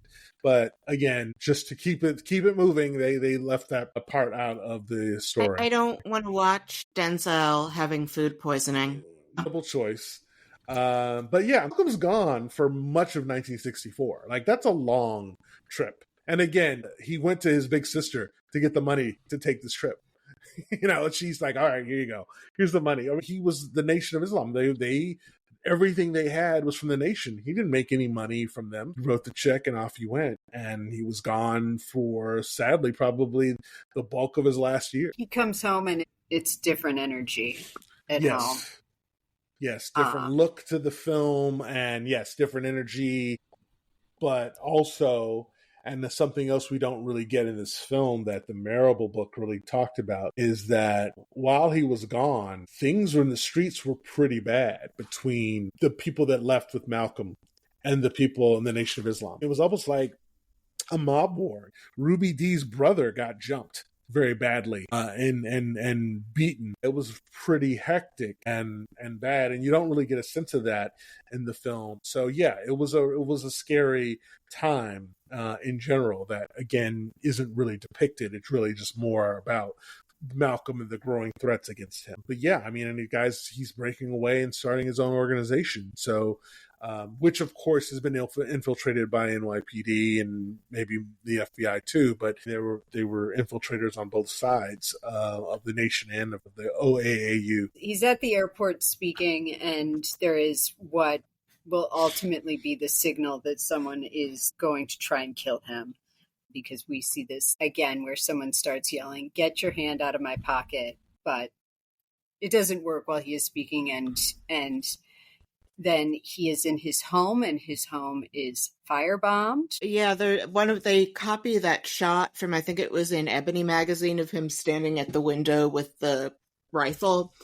And then we have the flashback to his own father trying to defend his home, where Reverend Little was a badass. And also here, like, Spike Lee is one of a vanishingly small group of directors who can do what I call the Act 3 metaphorical head bonk without me going, yeah, I heard you the first time. It sucks that your brother died in that table saw machete laundry tub accident. Ever hear of subtlety? And just as radical and in your face as Spike Lee is, he knows how to do this. That sequence of the firebombing, which then you get the parallel editing in the last one. It's very powerful, very effective. He's an Iranian in that respect. It's very powerful, very effective, and and also kind of depressing, given that here he is in the same position that his father was in, except this time, look who's done it to him. It's not the Klan. It's an organization and it was black men that were doing it. Granted, with some assistance or inspiration from the federal government, but and then there's that awkward. So you get Michael Imperioli as the journalist, soon to be immortalized by The Sopranos. You have more documentary shots, black and white footage of Malcolm talking, of Baines sort of doing his smarmy bit about it, and then the car pulls up with Malcolm's guys, also handheld. So we're getting more handheld. That really starts with the argument between Betty and Malcolm. And then you're going to see a lot of that for the rest of the film. A real shift away from sort of like the smooth dolly and crane shots that you had in the first half. His guys get out of the car with their rifles, and it's very like he really shoehorns it in, but the guy that they push in on as narrate of an off-screen voice says, "We got a rat in the house," basically, and the guy's like really telegraphing this sort of like like he's suspicious, just to say that this guy's a cop and that there is a cop in the crew who's telling everything. I don't know if he's still around, but that guy's did interviews about being infiltrating Malcolm's organization and being the guy that was there when he died and trying to do mouth to mouth on him when he passed away, which you see in the film was accurate. We see that they are preparing to kill him. We see the guns getting loaded. He is in a hotel room. The phone keeps ringing. Shotgun is playing. We are casing the Audubon where there is a dance party going on. The way that the tension gets ratcheted up in this sequence, because what happens at the Audubon, you're seeing all of these pieces come together, and this moves, and it's a really wonderful sequence, but it's also it's unbearable tension. And you also see here too that his hotel room is bugged.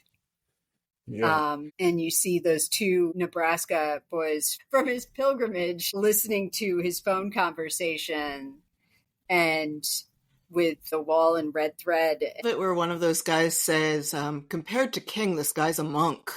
It's such a kind of a cheap shot. He just couldn't help it. He had to get a dig in on about King's infidelities, which of course I think it's aged well because now we're able to be a little more honest about it. I know we're not talking about Selma, but the fact that Selma kind of went there, and I wasn't expecting it to, that this was an open secret amongst, a certain level of people who've studied civil rights. He had to get that in there.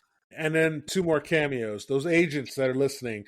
The one who says that, the guy listening who doesn't speak is Martin Donovan, who was famous for the Hal Hartley films in the 90s. He's in a lot of stuff. But the guy who says it is the filmmaker John Sayles, who says, compared to King, this guy's a monk. Spike Lee is trying to have his cake and eat it too. He wants to draw this portrait of this really incendiary political figure, but also he wants to make a movie that is fun to watch. Yeah, I think that always has rubbed people, and the sound, getting shotgun in there, an obvious sort of contrast with the Roseland sequence. This is just, barely 20 years or just a little bit over 20 years, how much it changed, which was what the speaker who will introduce Malcolm X talks about. So to get that song in there is just the last, as sort of the representation of 65, and I think was important to him. And even though, again, some people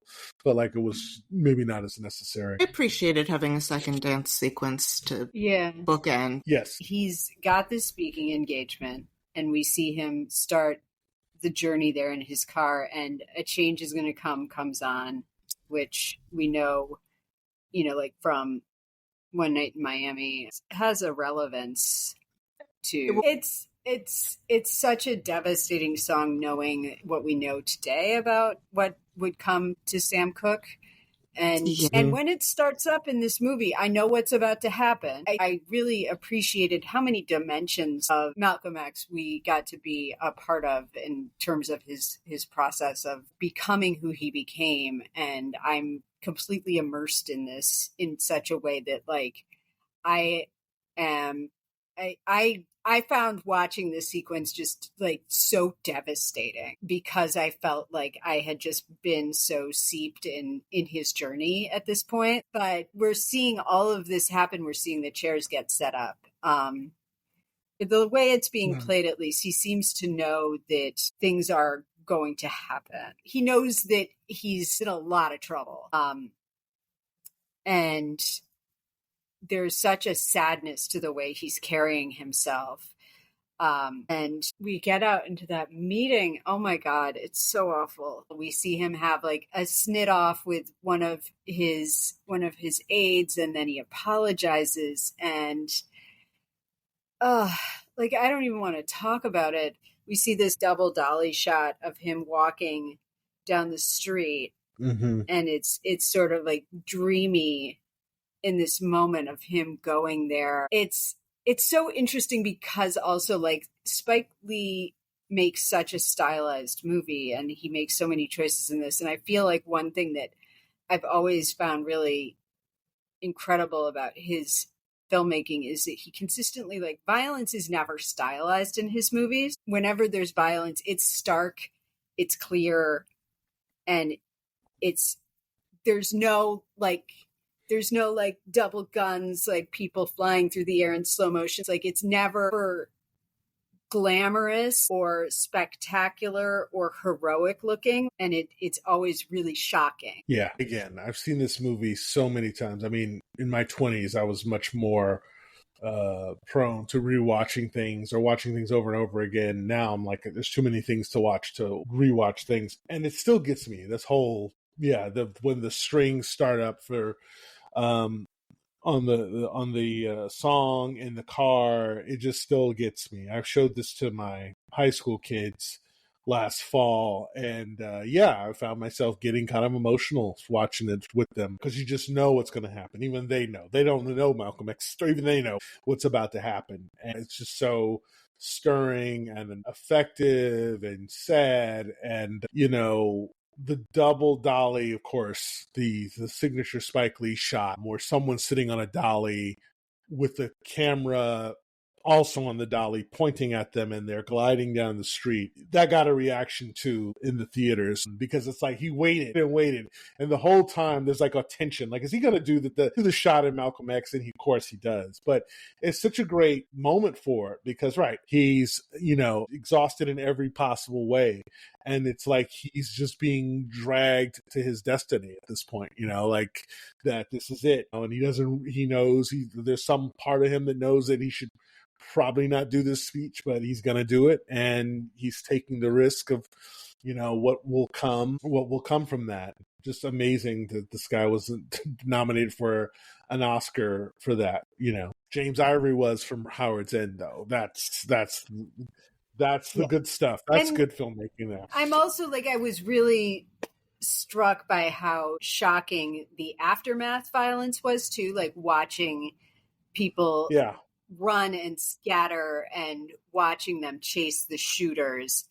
Again, I know what happens, but it's so visceral that I'm like, are they going to tear him apart like Donald Sutherland at the end of the Day of the Locust? It's so incredible that even when you know it's going to happen and you've seen it, it's still like, it's shocking and breathtaking violence. I knew the minute that guy handed Malcolm's daughter the doll, it looked like a Raggedy Ann doll, that this was going to be the guy who was going to shoot him as soon as he hands her the doll. And they keep shooting and shooting and shooting, and it's like, you got enough bullets in already, back off, jeez. And that's accurate. I mean, that's how it played out, with the shotgun followed by the two handguns emptying their clips.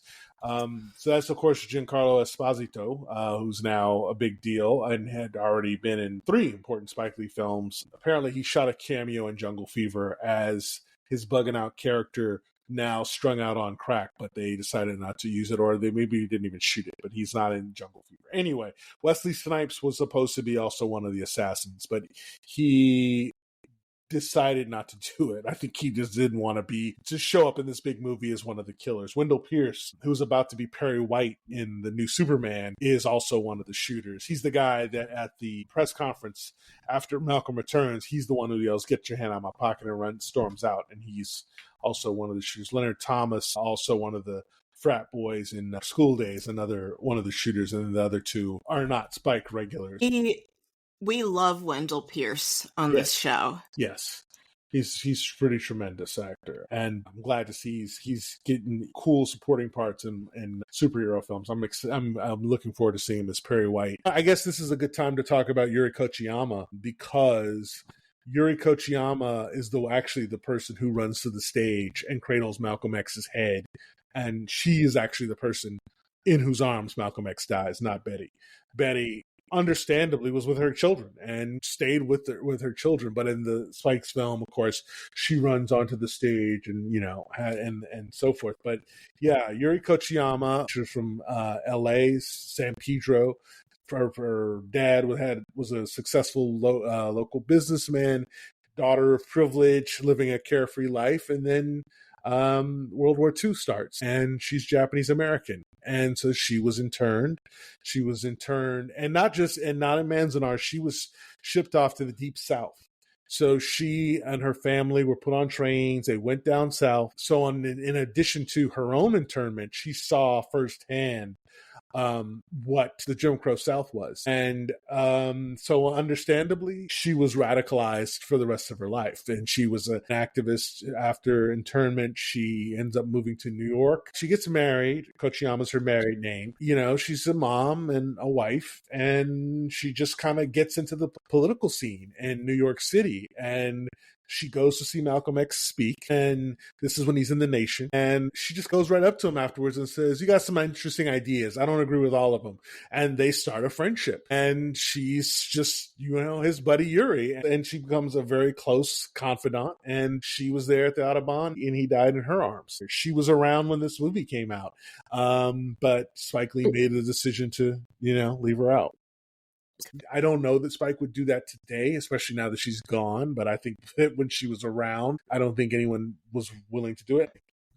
When we close out here on a really incredible montage of things, we are seeing the real Malcolm X in footage. And we have Ossie Davis reading the eulogy that he originally gave at Malcolm X's funeral, which is beautiful, addresses his complexity in a very caring way, and in the way that a dear friend would. It's a really wonderful montage of that, as well as, seeing children learn about Malcolm in school and standing up and saying, "I'm Malcolm X." And the first kid is John David Washington. That's the very first kid. Oh my gosh! Getting Mandela into the film was also really, people gasped in 1992 when it cut to him. Apparently he was like, "Yeah, but I don't want to say by any means necessary." So that's why we get Malcolm at the end saying that part. So he was like, "I'll do it up to that moment, but then I don't want that on Nelson Mandela saying by any means necessary," as he had his own history with being a more radical figure. It's just one of those things that makes this movie, again, for all of the things that its flaws or shortcomings or things that maybe, Malcolm purists would have preferred. I mean, yeah, just to get Nelson Mandela of all people into the end of this film, only, as time passes without him, it's incredibly powerful. And gives it this kind of, it's very much a monumental feel that you just don't see in movies very much. Yeah, it's a wonderful rule-breaking ending too. Like this entire, I'm gonna lazy compare it to the way Goodfellas ends, where it's like everything you're doing right now is wrong for narrative filmmaking, but it works so perfectly. With the ending of Malcolm X, again, you can see this beginning. There's a documentarian here, and Spike's so interested in storytelling, he doesn't really care that much about, which mode he's in. It becomes a bit of a documentary with real footage, the real guy who wrote it giving it the speech, and it kind of becomes something else. But that's always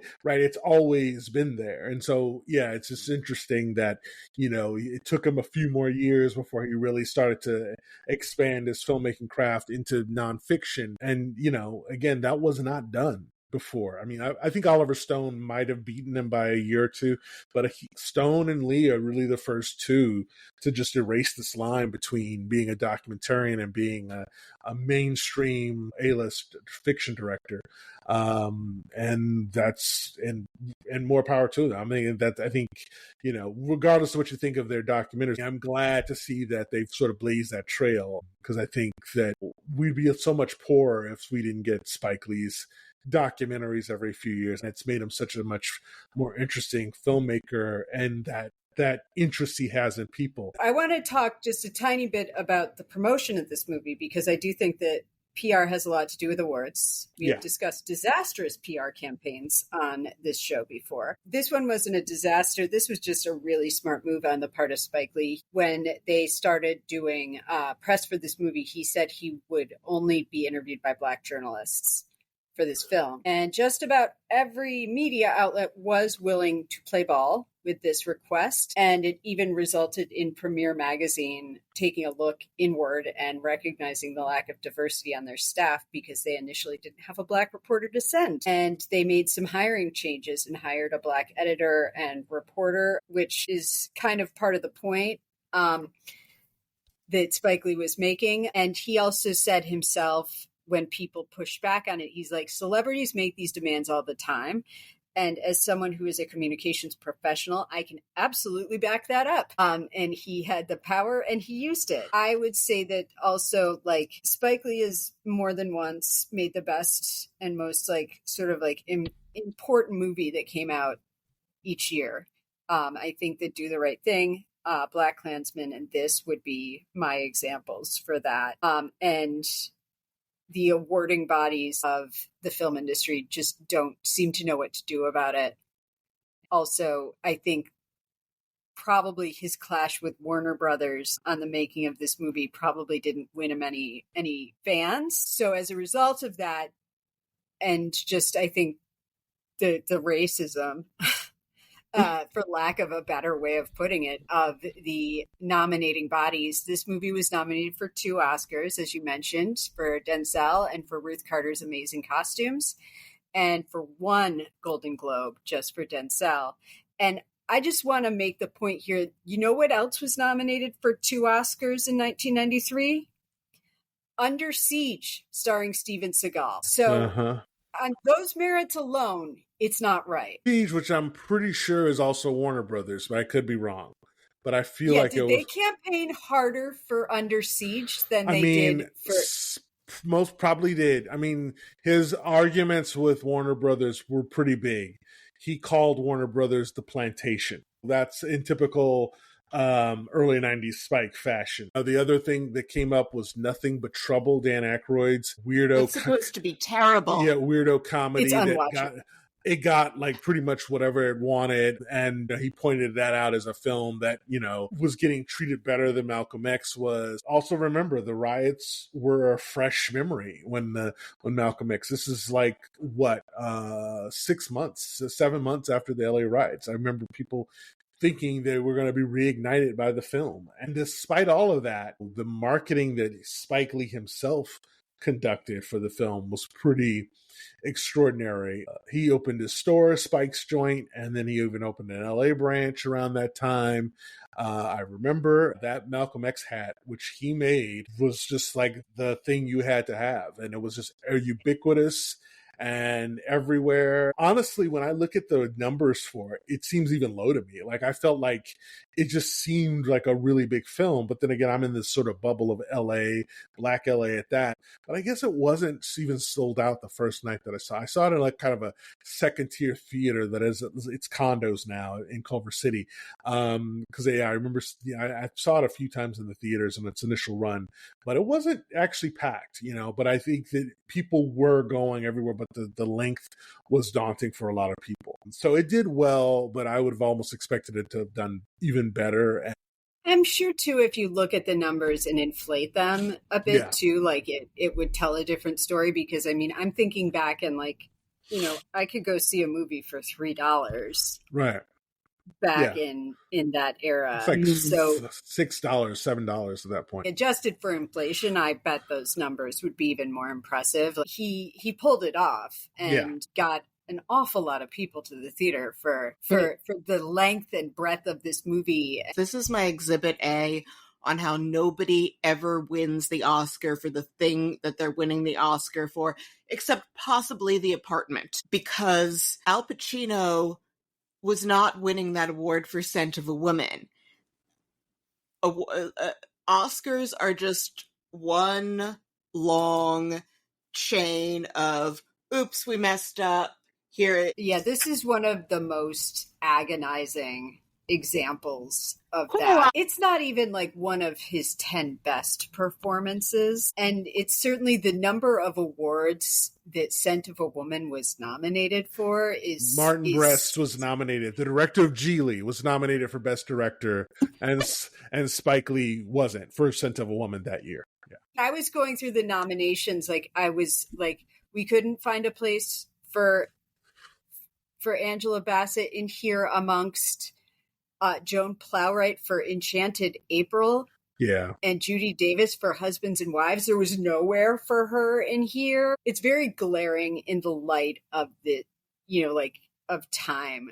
Mm-hmm. How if there's a movie I remember from this year, it's certainly not anything that was in the contention for the largest numbers of awards. Like Howard's End, I never want to watch that movie again.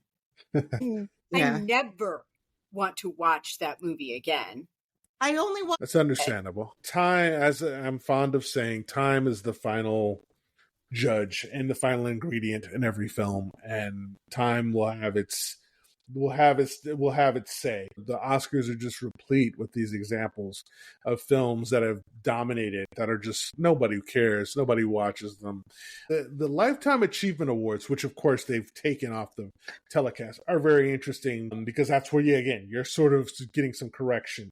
So this year is, as I said, Wynn Thomas, who's the production designer on Malcolm X, is getting one. Debbie Allen is getting one. Also, Tom Cruise is getting one. And Dolly Parton is getting the Jean Hersholt Humanitarian Award. And of course, the thing that's been everyone's saying on social media is, if you don't put Dolly Parton and Tom Cruise specifically getting an Academy Award on the main program, don't ever complain to us about ratings. Because yes, people will watch. Mm-hmm. Teenagers aren't going to watch, but they're never going to watch. Taking it out of the show is just the most stupid, short-sighted, ugly, heart. It's just nihilism. It just reveals how little they really care about movies or anything. Yeah. I mean, the film, it lives on, and, I think it is acknowledged as one of Denzel's great performances, even if he didn't get the Oscar for this. And of course he gets it for Training Day. His second one. His first one, of course, was for Glory a few years earlier. This could have been the end of Spike. I mean, who would have blamed him for just taking it easy after this and just sort of, making genre films and what have you. But I don't even think this is in the top 3 of his most interesting films, to be honest. I think it's a tremendous effort, and it's important. Choice dialogue. Did we have any? My favorite line in this was, "A man curses because he doesn't have the words to say what's on his mind." Did either of you have? I had one that I really liked when he was in prison, and I just appreciated this remark of when Bane said to him, "If you take one step towards Allah, he'll take 2 steps towards you." I love a good portrayal of Islam as a religion of peace and of love. And I think that was just a really lovely and compassionate statement to make to him in that moment. I think my favorite, I thought about it, in bed with Betty after he's made his apology, and it's the last thing he says before his house is firebombed. "We had the best organization the black man's ever seen, and then I'm not going to use the expletive, the N-word, but N-words ruined it." That's a very powerful statement, but also I don't know that line would be in the movie today. I feel like we have become, and this is the thing also about Spike Lee that I think is part of why he doesn't have the status he has. One thing, and I've said this in other interviews and things, is one thing people don't seem to get about Spike Lee, and I think that white people didn't get about him, certainly for the first 20 years of him being a major filmmaker, is that he's a tremendous scold at black people. He is constantly, and Malcolm X was too. And you can't do that anymore. Nobody wants to hear that anymore. And, this whole thing, like, any man can be a father, that kind of thing, like, you can't. And Spike Lee did it. I mean, Obama tried it in his presidency and people got pissed off. And it's like, there's no room for that anymore. There's no room to say anything that is like sort of self-critical or aimed. And yeah, I don't know that line would be with the sort of anger that he has towards members of the Nation of Islam for behaving in a way that he felt was beneath them and stereotypical. I don't think that would be in there. Thank you. So let's read the scores off rapid fire. I'll do mine. Brandon, you do yours. And then Sarah, you do your tally while we're reading. So for outward appearances, makeup, and hair, I gave it a 9. For acting and casting, I gave it a 10. For passage of time, I gave a 7. For costuming, 10. Quality of the script, 9.5. Accuracy, 6. Storytelling, 9.5. Production value, 10. Production, direction, decision making, 9. And for Do We Care, I gave it a 10. Everything got me to care, which brings my final tally to 9 on the dot. Brandon? Okay. For outward appearances, I gave it a 10. For acting and casting, I also gave it a 10. Passage of time, I give it an 8.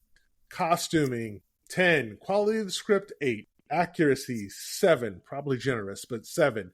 Storytelling, a 9. Production value, 10. Production direction decision making, 9. Do we care, 10, giving me an overall average rating of 9.1. Yes, I'm Sarah. going to be using my buy this evening, but mine is outward appearances 10, acting and casting 10, passage of time 7, costuming 10, quality of the script 9, accuracy 6, storytelling 9, production value 9, production direction decision making 9, do we care 10. And that brings my total to 8.8. And as I said, I'll be using my buy, so that's a 9.8. All right, I will add that. So our average between the three of us comes to 9.3, which means that Malcolm X, you earned second opinion. So yes, now it is time for second opinion, an element we stole from How Did This Get Made? Prize for scoring above an 8 or below a 4 is that you get to hear us make fun of IMDb reviewers who disagreed with our assessment of the film. Really? Okay. Should I go first? Yes. Okay. My review, 2 out of 10 stars. Title, what? Written by Of Mice and Men Save Me on February 8th of 2019. Not many will share this opinion, but it was purely and simply just boring. I didn't expect that since it was so highly looked upon, but I couldn't keep any focus. 7 out of 13 reviewers, or 7 out of 10 IMDb users found this helpful. I mean, it's a take. I guess so. There's nothing you can say to the boring charge. If someone says something's boring. Yeah, I'm like, this is a lot of things. Boring is not one of them. No, I wouldn't agree. But, So, 2 out of 10 stars. Long, slow, too wordy, and biased. Written by Dennis888 on April 25th of 2017. Denzel Washington is a swell, pure gold actor. He can save and grace any movie he is in, and yes, he is great here. But this endless, unimaginable 3-hour and a half mammoth kills all his endeavors and assets, burying them under a lead-stone sheet of pretentiousness, boredom, and what is the worst offender, a very heavyweight preachy tone which becomes more and more acidic sour and then simply makes you cringe and run for some lightweight family comedy. What is also wrong? Bad pacing, very badly conceived flashback scenes, and a very, very tedious plot. Generally, they finally used a comma here, yes! There've been a severe lack of commas between descriptors leading up to this. Generally, such films are often a victim of their own weight. They sink like a marble brick, and they are too wordy. Like here, it is the same endless amount of smart speeches and oratories, but after 2 hours, you feel a strong desire to switch to Mr. Bean or Benny Hill. Malcolm X was not a good man, and he fell a victim of his own faith. We know that, and what he preached was wrong. So no matter how much Spike Lee and Denzel tried, they failed to make us like this cold, ruthless, icy man of no sorrow. I felt no sorrow either for him or for his work. And the documentary footage of great late Dr. Martin Luther King Jr.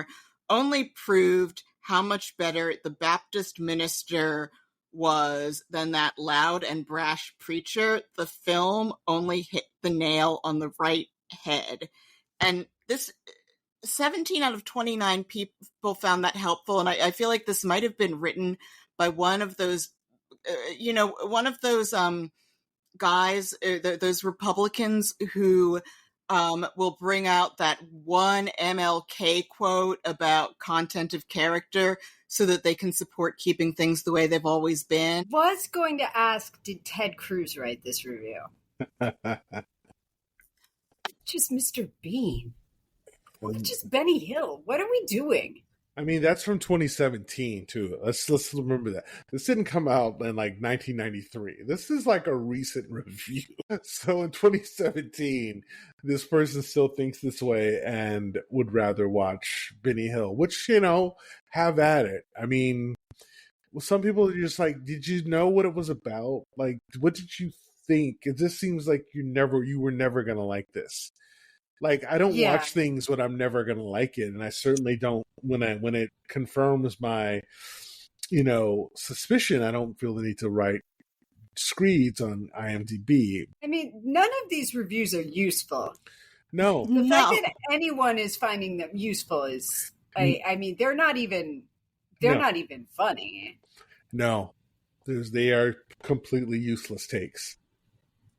Yeah. My favorite is pretentious. That's always the one that gets me. Pretentious, like anything you don't like is pretentious. Just such a now useless term. Unfortunately, when things actually are pretentious, then we've worn it out. Brandon, you have a review for us. All righty. A great story reduced to a series of cinematic snapshots written by Andrei Yev 66 on April 6th, 2000. The film charts Malcolm X's metamorphosis from Harlem hustler to one of the two most important African-American leaders of his time. But in emotional terms, it doesn't dig very deep. One understands how Malcolm X changes, but not why he changes. The scenes, some of which are extraordinary, are self-contained. They don't link up emotionally with one another. The result is a cinematic slideshow. First this happened, then this, and the coda, much like those in Schindler's List and Saving Private Ryan, is unnecessary and embarrassing. Looks like 16 people out of 31 found this helpful. Yeah, that Nelson Mandela is cringe. Yes, deeply, deeply cringe. Again, it's interesting to catalog these insults that you can just kind of lob at anything you want, really. Okay, so one scene just followed the other. Okay, whatever. That's like the astrology of film criticism, where something can mean anything that you can say about anything. He didn't hate it, but he just felt like they were just one scene following the other, and it didn't carry over. I don't know. That's just one of those things where well, yeah, it did. And so now here we are at an impasse. I don't know, where do we go from there? That's really funny to me. Just one scene after another. Because I didn't care for the fact that Matt Damon survived that movie. That's what the internet gives us. That the internet gives everyone a voice. I have long argued that maybe freedom of speech is not always a good thing. Whenever we do these second opinions, I'm like, maybe we do need this curtailed a little bit. Back in the old days, you had to be sitting at a diner counter or a bar to hear such bad takes. Now they're just right on your laptop. Yeah. So other stuff that you should watch instead, I think Malcolm X is definitely worth watching. I highly, highly recommend Black Klansman, especially if you have white baby boomer parents who enjoyed Driving Miss Daisy and you want to give them another perspective. I mean, yeah, Do the Right Thing, Black Klansman, When the Levees Broke, Four Little Girls, Inside Man, 25th Hour. Pick your movie. They're all worth seeing. They're going to change the way you see things. He's a brilliant filmmaker. You can't really lose by picking. Can we advise people to not watch She Hate Me? We can, but but also like maybe you'll like it. Everyone go out there and be curious and see his movies and be delighted. Or not. He's got stuff to say. They're all worth watching. I would just piggyback on that and maybe specifically cite or shout out Crooklyn, his next film, which was like a complete 180 to go from this epic to telling an autobiographical story that's actually pretty intimate. This is like Spike Lee. This is like his losing Krypton. This is the death of his mother, which has been just this profound thing that has really shaped him as a filmmaker and as a storyteller. And it's also, this is the story of his sister. She did the story and co-wrote it with their brother, and Spike Lee came in later and redid it with the script, and it really shows his range.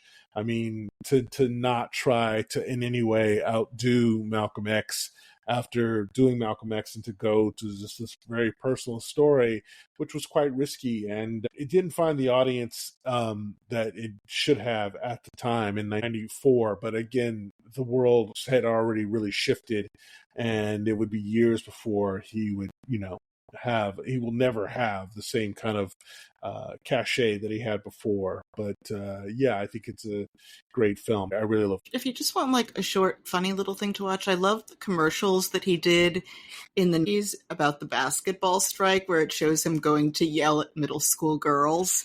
And he found like a girl whose name is Regina Miller because he always used to yell at Reggie Miller.